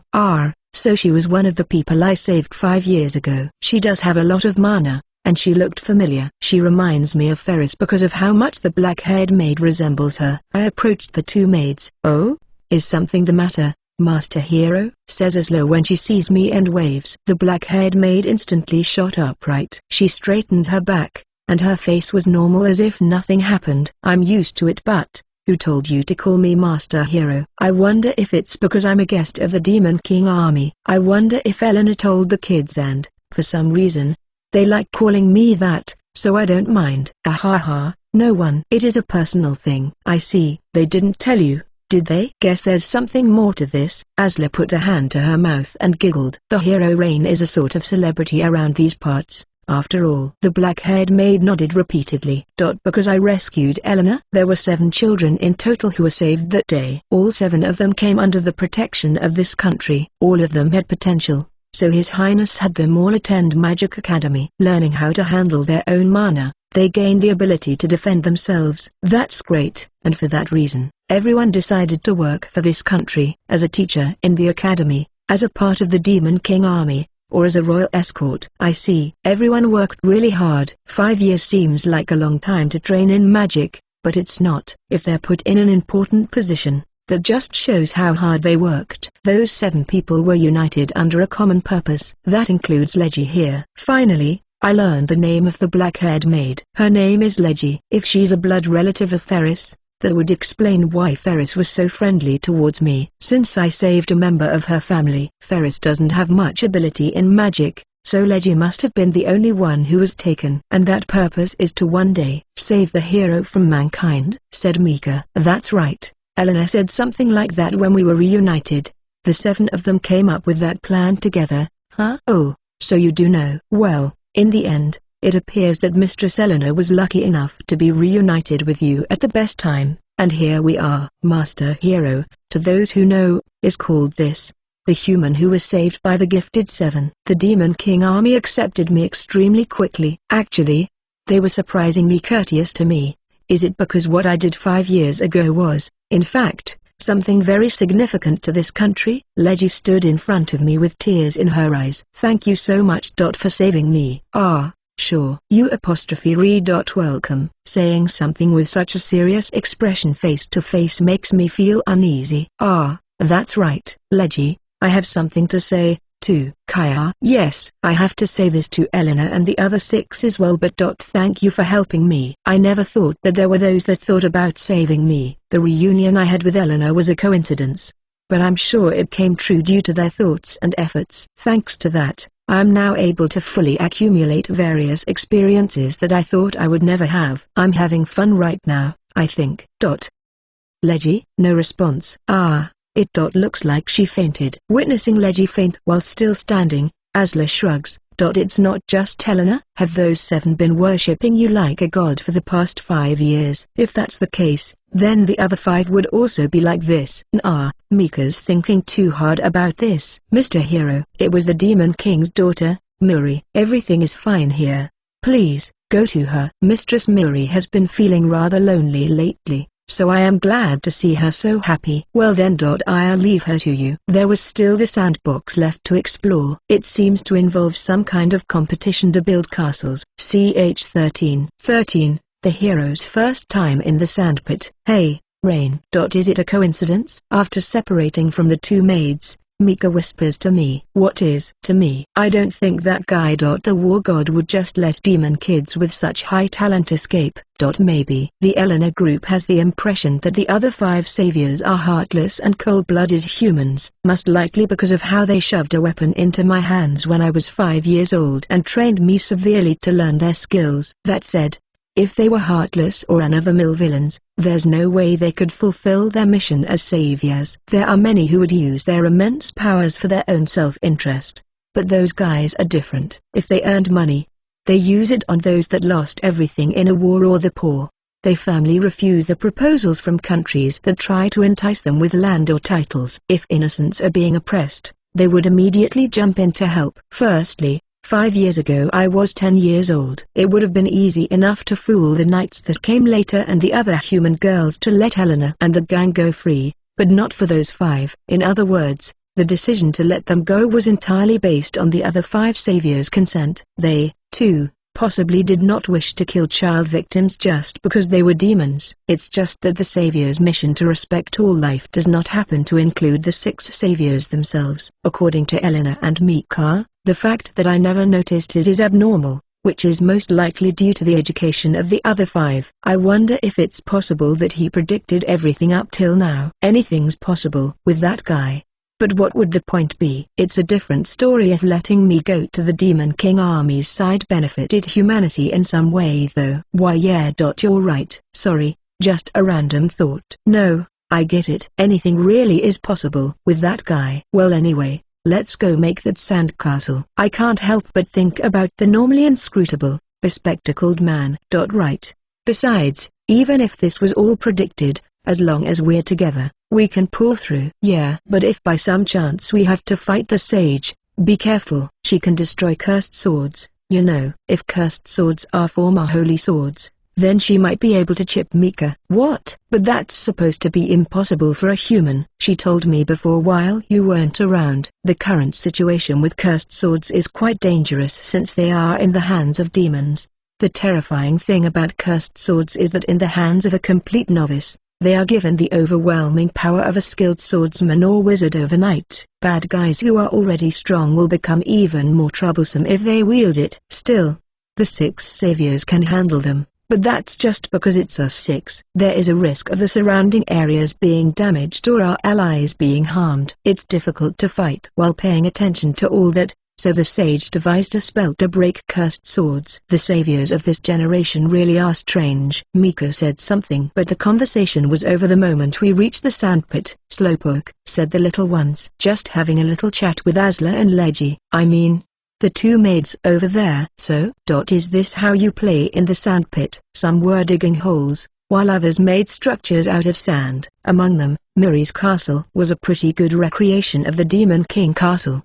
The surrounding children stared at it in admiration. Miri felt happy about this and puffed out her chest in triumph. Skillfully made, well done, I said after seeing Miri glance at me repeatedly, to which she immediately smiled. You make something too, Mr. Hero. If I make a bigger castle than you, do I win? This isn't a game like that, Mr. Hero, Karo points out, almost sounding used to doing so. Oh, it's not? I can make anything? Yup. In that case, alright. I'll make that. Take a handful of damp sand and shape it into a certain lump. Mr. Hero, is that a snowman? No, it's pancakes. Is it too hard to tell in just 2 steps? I'm thinking of adding 3 more pancakes. Everyone was silent. Hey, Karo, stop looking at me like that. That's a look of pity, isn't it? I know it is. Who's the one who decided that pancakes can't be round balls? These are Ain's pancakes. You too, Mika. Please stop. I don't know why, but I suddenly have this urge to run away. Miri had a gentle expression on her face. It's okay, nobody is great on their first try. Well put, Miri. You're right,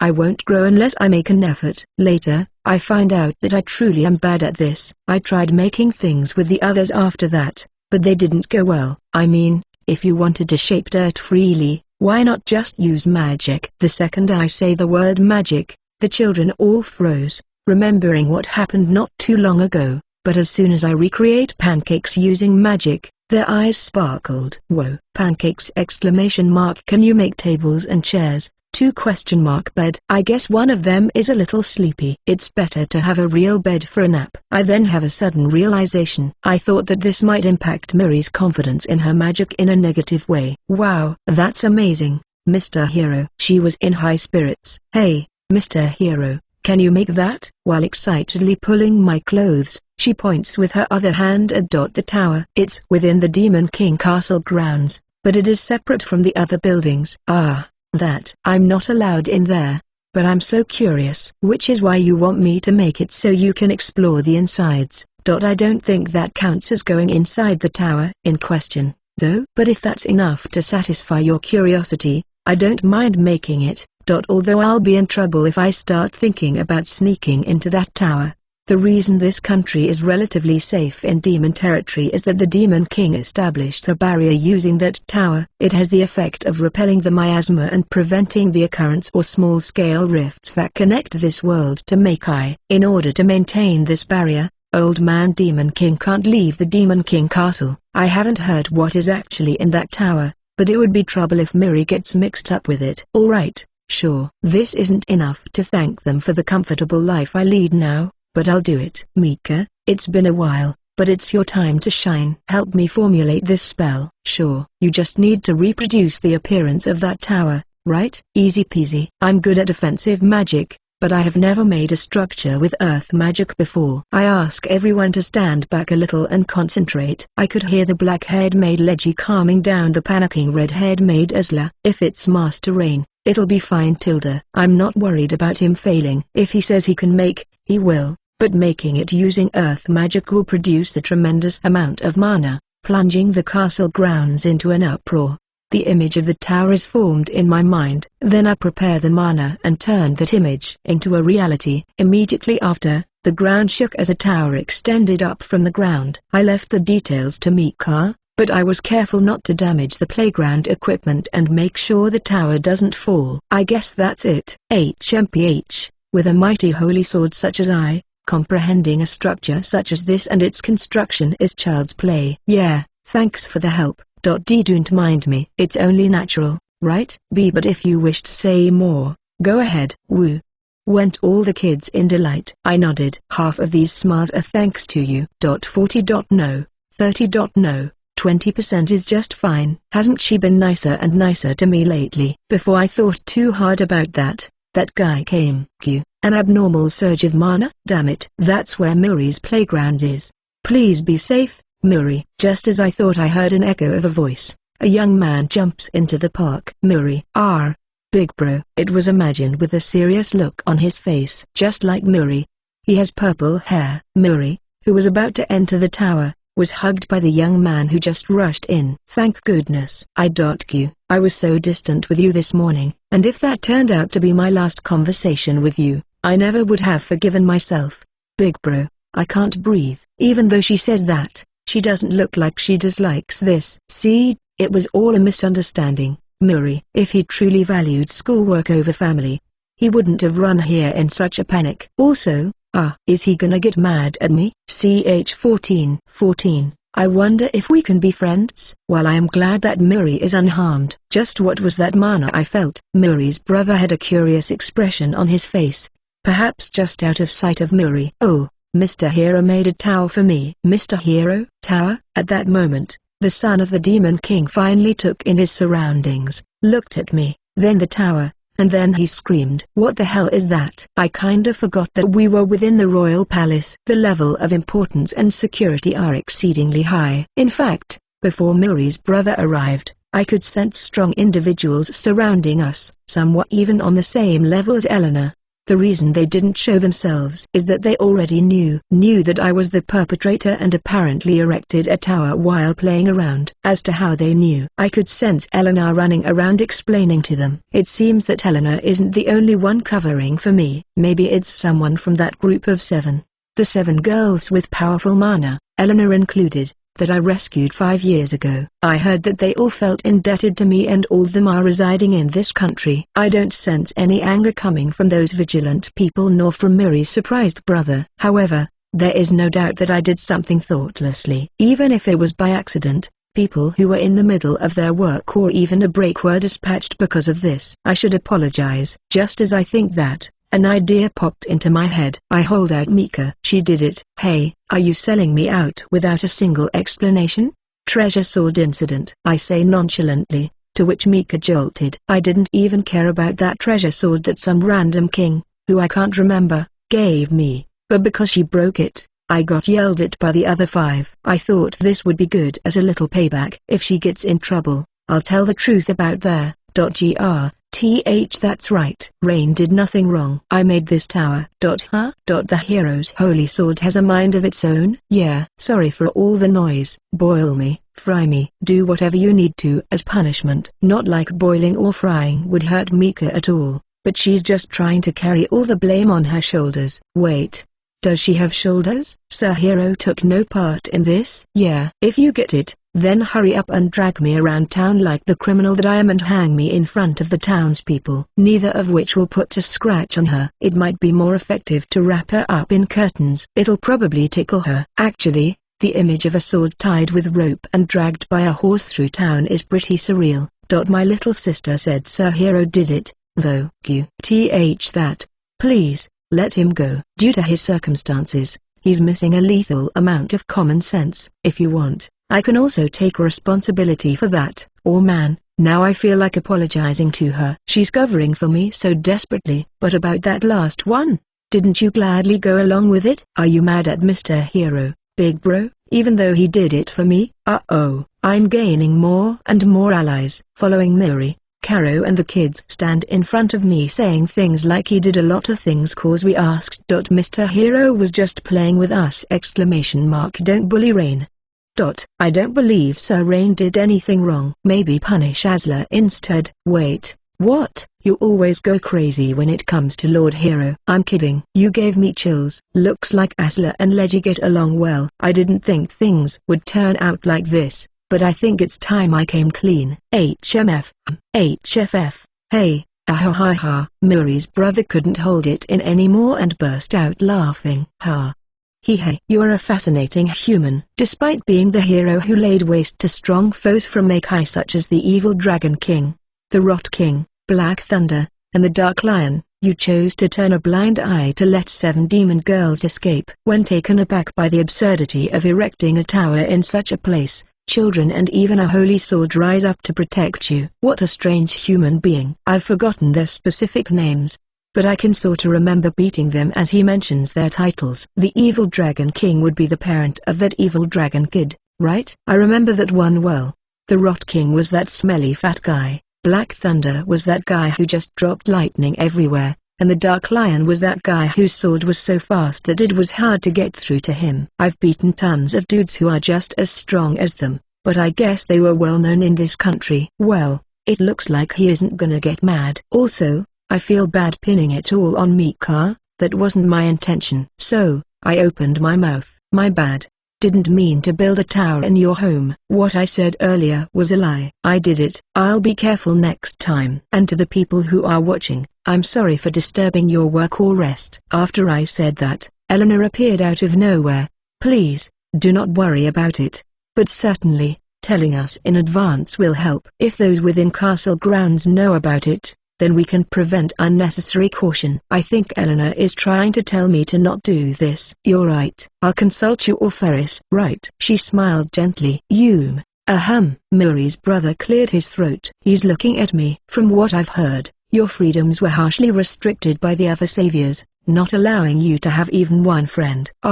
Sorta. I had her, at least. I pat Mika's sheath that I returned to my waist. Wait. What do you mean at least? For keeping my sister company, you have my gratitude. We have not spoken to each other much prior to this, but if it pleases you, may we be friends? Friend, companion. I don't care if a friend is a man or a woman, but I did want to have an honest male friend. However, I thank you for your offer. But if you have the time to entertain me, then go play with Muri. She misses you. Muri was standing in between us after she tried to cover for me. I had been so busy with my magic studies lately that I had not thought about that. You are right. That may be the best way forward. As we talk about this, Muri takes her brother's hand, comes closer to me, and takes my hand as well. Why don't we play together? I see. You're a smart cookie, Muri. Muri flared her nostrils with pride after I praised her. Are you sure, Muri? Yup. Seeing his sister nod cheerfully, he laughs once again. I see. Then, I look forward to it. So Rain. Yeah. After that, Caro and Gang clung tighter to me. I told them that I got it, and played with them. Well, I completely missed my chance to ask, but what is Muri's brother's name? I'll secretly ask Eleanor or Ferris about it later. By the way, everyone climbed the tower. Muri in particular was so happy, and that made building this thing worthwhile. Ch 15. The threat of a rift. The sounds of sleeping can be heard from all around. My bed is soft with its characteristic mysterious canopy, but more than that, it's big. I suppose it's better to say it's spacious. If you wanted, you could live on it. And on top of that bed right now are the kids. Looks like they got more attached to me than I thought. But that's not all. Even though they look lively and cheerful, these girls were passed around by villains and lost their homes. There will be times when anxiety, fear, and loneliness will overwhelm them inexplicably. Back when I was with the saviors, even if we protected those children, they would be given over to the care of other people. Even now, the Demon King army does its best to take care of them. If just being near me allows them to sleep peacefully, then I don't mind. Definitely not because I fell for them asking can we sleep together. With big puppy eyes. Nope. Rain. I know. I gently peel off the rabbit-eared Caro who slept while clinging to me, wipe the tears off the eyes of kids who were crying while they slept, and gently pat the backs of those who were having a nightmare. I check on the girls and then get out of bed. Then, I pulled out Mika from her Demon King army-issued pedestal that I have no idea when it was prepared. It looks like a big rock that Mika is stuck into. Looks like they're close. Yeah. We quietly left the room and continued our conversation softly. Did the war god notice your movements? Most likely. I tried my best to avoid the 5 of them, but there's no fooling that guy. As Eleanor promised, I'm free to do as I please. While I know that there are good demons, there is still the threat of bad ones that threaten their surroundings. I only longed for a normal life. It doesn't mean that I hate the mission of the saviors. Anyway, I've been going out night after night, sometimes in the afternoon, to beat up dangerous guys and save those in trouble. Today is as expected, the Demon King army noticed it too. That's 'cause it's close to their country. I did it on my own during the day, but I'm thinking of telling Eleanor before I go this time. HMPH. What? Reflecting on your mistakes like a good kid. Huh? I'm praising you. I said like a good kid. That. It was something I saw a while ago. A child in his garden was climbing a tree, but then a branch broke off and he fell. I happened to see it happen. He wasn't hurt, but his dad ran towards him and was furious. The kid apologized while in tears, and the dad hugged his kid with an expression of relief once he realized the kid wasn't hurt. Fail, reflect, improve. I see. So this is also an ordinary experience for a kid. In the beginning, I failed a lot of my magic training. It was magic for fighting. It's different from today's magic. But you did well to endure training without letting out a single complaint. No matter what you were told, you just answered with "get it." You didn't talk much with me at first. Well, I just didn't care. I was tossed aside as a baby, so I don't have any memory of my parents, but to put it another way, they didn't need me, right? The orphanage was full of kids like that, and even among them, there were different groups or hierarchies. It's hard to hold on to the hope of life in an environment like that. There was no room to imagine things like a bright future. It probably differs depending on the institute, but mine was like that. So when I got the crest of the hero, I didn't think anything about how the adults at the orphanage were excitedly talking about how much could we get for selling rain. In the end, the 5 saviors found me fast, so their plan to sell me to who knows where failed. You got out of a situation like that and made it this far. Maybe it's 'cause I have a chatty partner like you. I'm just a bad sword that went along with those 5. So I'm not worthy of such praise. I already said I forgive you for that. We're here. We cut off our conversation as I stood in front of a door. As I knock on the door, I could sense that those inside were surprised. I got found out in hide-and-seek quickly, but if I really wanted to hide my presence, I could. Still, I got found in hide-and-seek so quickly. I know. Geez. You're really annoyed by that, huh? I opened the door and entered the conference room. Aside from the Demon King and the Big Four, there were several other demons all sitting around a table. The Demon King, father of Miri and her brother whose name I learned was Fripp, honestly feels pretty intimidating. Like he could rip a dragon's neck to shreds with one arm. A presence like he could explode an orc with a flick to the forehead. Except, my, if it isn't Rain. Can't sleep? Maybe it's your pillow. Papa will take care of it later. He's kind. Also, I'm not calling you Papa. This old man was sad as hell that his eldest son, Fripp, calls him father. A wise king who rules a peaceful demon country.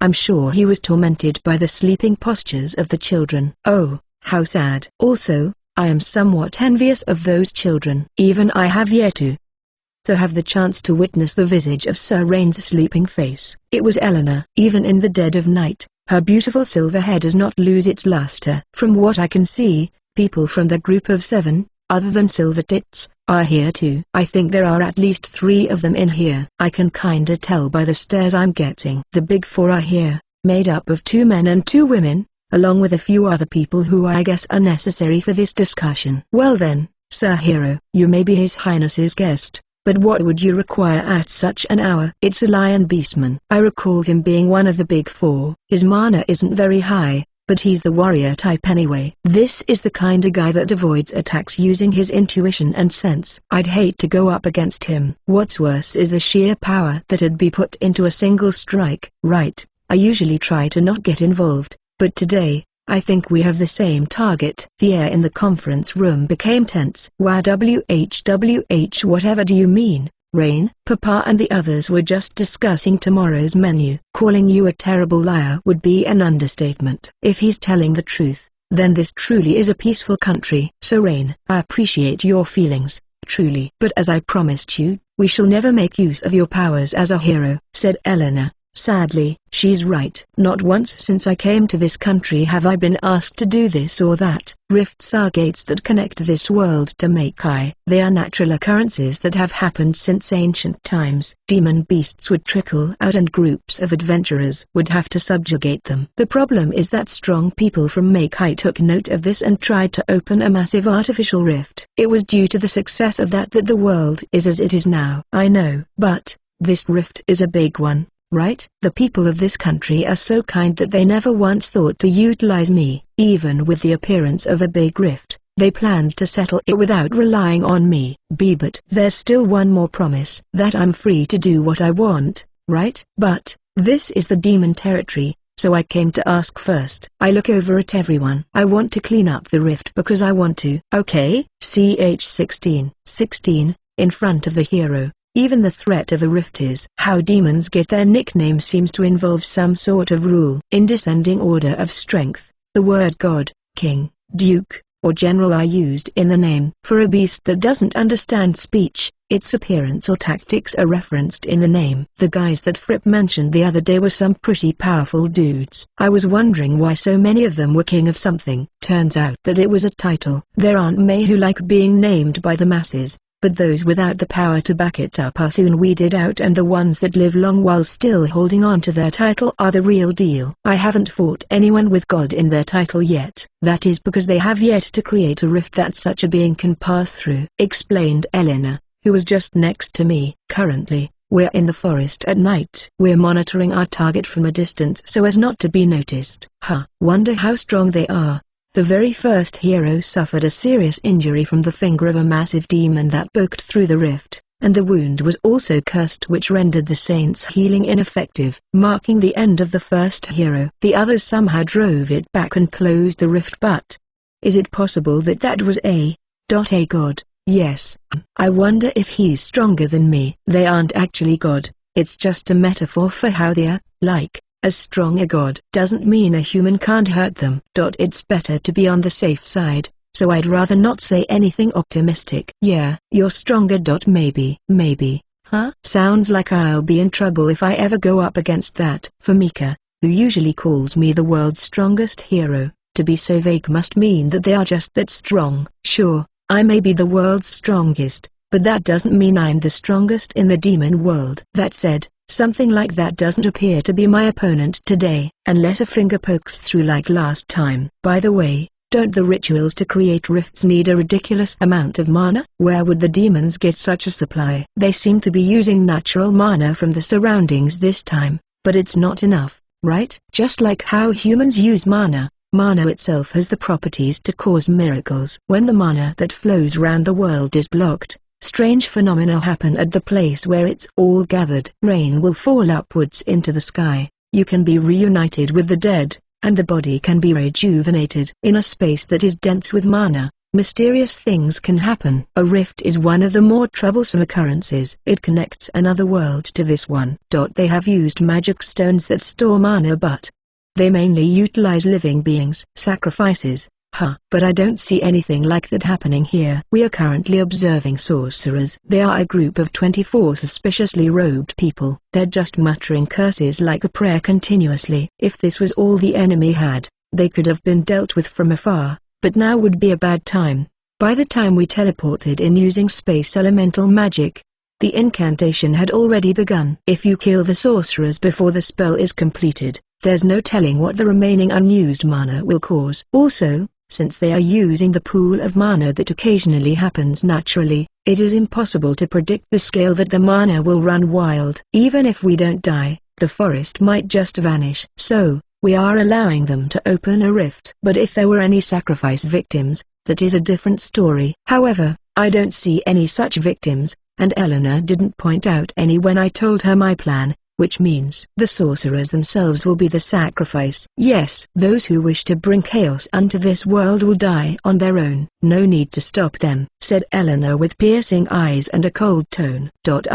That's right. Eleanor herself was almost sacrificed in a ritual such as this. Guys who willingly sacrifice themselves to call forth high-ranking demons cannot be understood. Just to be sure, I'd better check if there's anyone here who's been brainwashed. Those who have their wills manipulated temporarily by a succubus's charm can be spotted even without magic because their internal flow of mana is in disarray. Nope, none here. Looks like none of them are being threatened to be here either. They are either calm or excited. None of them look afraid or look like they don't want to be here. I don't really get it. But it looks like they're all serious about this. Before long, I sensed a tremendous rise in mana, all concentrated in one spot. The sorcerer crumpled to the ground, and the last person, who seems to be the leader, mutters something, causing a crack to appear in the air. And then, the last man falls. Alright, let's go, Mika. Leave it to me. No matter who it is, they will be but rust upon me. The holy sword. Mika. You don't even rust. And then she'll get mad when she gets dirty. But I didn't say that and just run forward. Elena followed me this far, but it would be better for me to fight alone than force us to suddenly work together. I asked her to stay behind this time. Kyukaku. So this is the other world? My weak little servants, you have done well. Your sacrifice shall not be in vain. Gaze from the depths of hell as I, the king of frozen hell, conquer this realm through tyranny. A colossal, two-legged demon made out of what looks like crystal steps out of the rift. He has the word king in his name, so he is definitely strong. I'm gonna cut him with you, Mika. I don't want to destroy the forest, so don't expand the slash. If I swing her seriously, she can expand the slash using mana and cut a very wide area. Hey, you've certainly been depending on me a lot lately, haven't you? Rely on me more. I trained to be strong enough to fight on my own, but I know she wants to be relied upon. Who dares? Since there was no point in hiding anymore, we approached him from the front. Like it matters who we are. A human? But this mana. Nay, it matters not. I shall first dye my eyes spear red with your blue. Huh? This king of whatever guy's thrust was pretty good, but when he pulled back his arm, it was missing from the elbow down. He really does feel like crystal. Wow. That's impossible. My arm. This has never happened before. Who are you? That's the second time he's asked that. Oh right, the sword master once said, if they're the enemy, the fact that you'll kill him won't change. If there's time, you should listen to their final wishes. It's the least you can do for these pitiful souls. The other four told me that isn't necessary, but the sword master laughed heartily. I'm Rain. That name. Where have I?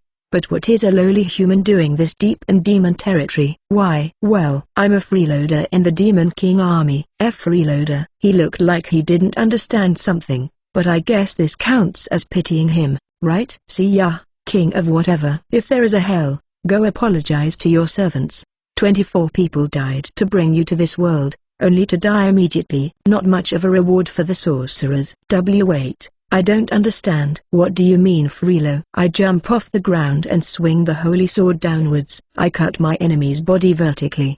The mana that I put into the cutting edge of the holy sword causes him to break apart soon after. What is a freeloader? I felt like I could hear that echo in the air. Just my imagination, I guess. It's over, Eleanor. She approached me immediately, but her face was twitching slightly. What's wrong? And nothing. I expected no less from you. So Rain. That king of frozen hell was a powerful being that turned 7 countries in Makai into frozen lands. To defeat him with 1 cut. 2 cuts, actually. Why yes, 2. Eleanor's face looked so surprised that she couldn't even speak properly, but she soon calmed down and smiled. I thank you for eliminating the threat to our country this time. It's fine. I decided to do this on my own. Ah, but if you're grateful, say it to Mika. Of course. I expected no less from Sorain's holy sword, Lady Mika. I don't really feel included, but I'll just take the compliment. Please, allow me to thank you in some fashion. No need. You've given more than enough. That does not sit well with me. Please, think of it as a favor to us. Eleanor was serious. Alright, just one thing. Please. Anything. Eleanor's eyes were twinkling. I want sherbet for tomorrow morning's dessert. What? That guy looked like a giant crystal, but didn't he also look like ice? When I thought that, it made me hungry for some sherbet. I guess we can't. I just had it yesterday after all. It seems that sherbet isn't very good for the body. No, such a thing can be prepared as many times as you wish. What? Really? Yes. Although I don't believe this is a reward that befits the accomplishment. It's fine. I can beat a guy like that in no time flat. Indeed. Eleanor had an indescribable look on her face, but she soon smiled. The hero that rescued me. Is truly amazing. Ch 17.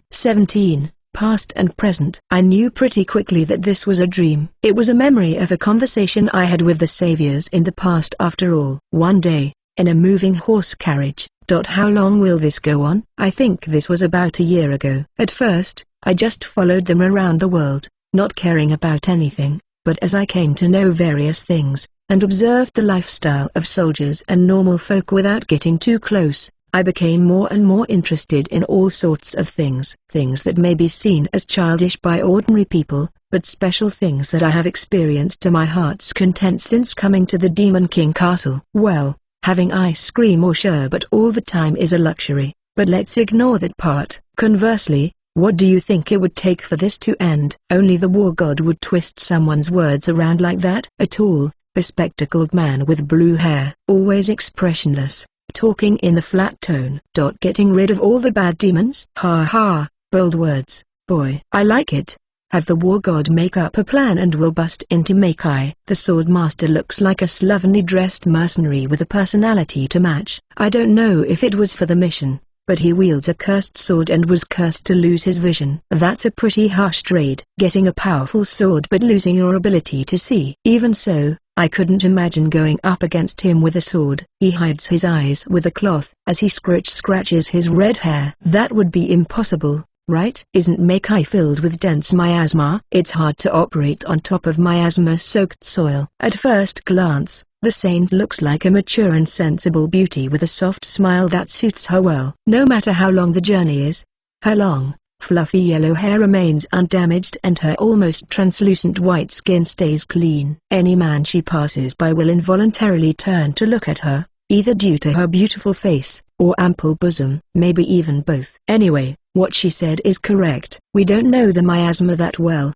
but its effects are known. First off, anyone who breathes it in for several hours will die. So, if you aren't someone like the hero, saint, or sage who can use mana to ward off the miasma, you're not suited to operate on it for long hours. Even for the demons, breathing in the miasma for many years will deform them. This is thought to be the cause of the insane variety of demon types. It's possible that those who stayed looking like a person lived in places thin in miasma or within a barrier, or maybe there are other reasons. The difference in numbers is too big. To begin with, we still don't know how many are on the other side. No matter how many big-name strong guys we slaughter, their will to invade never wavers.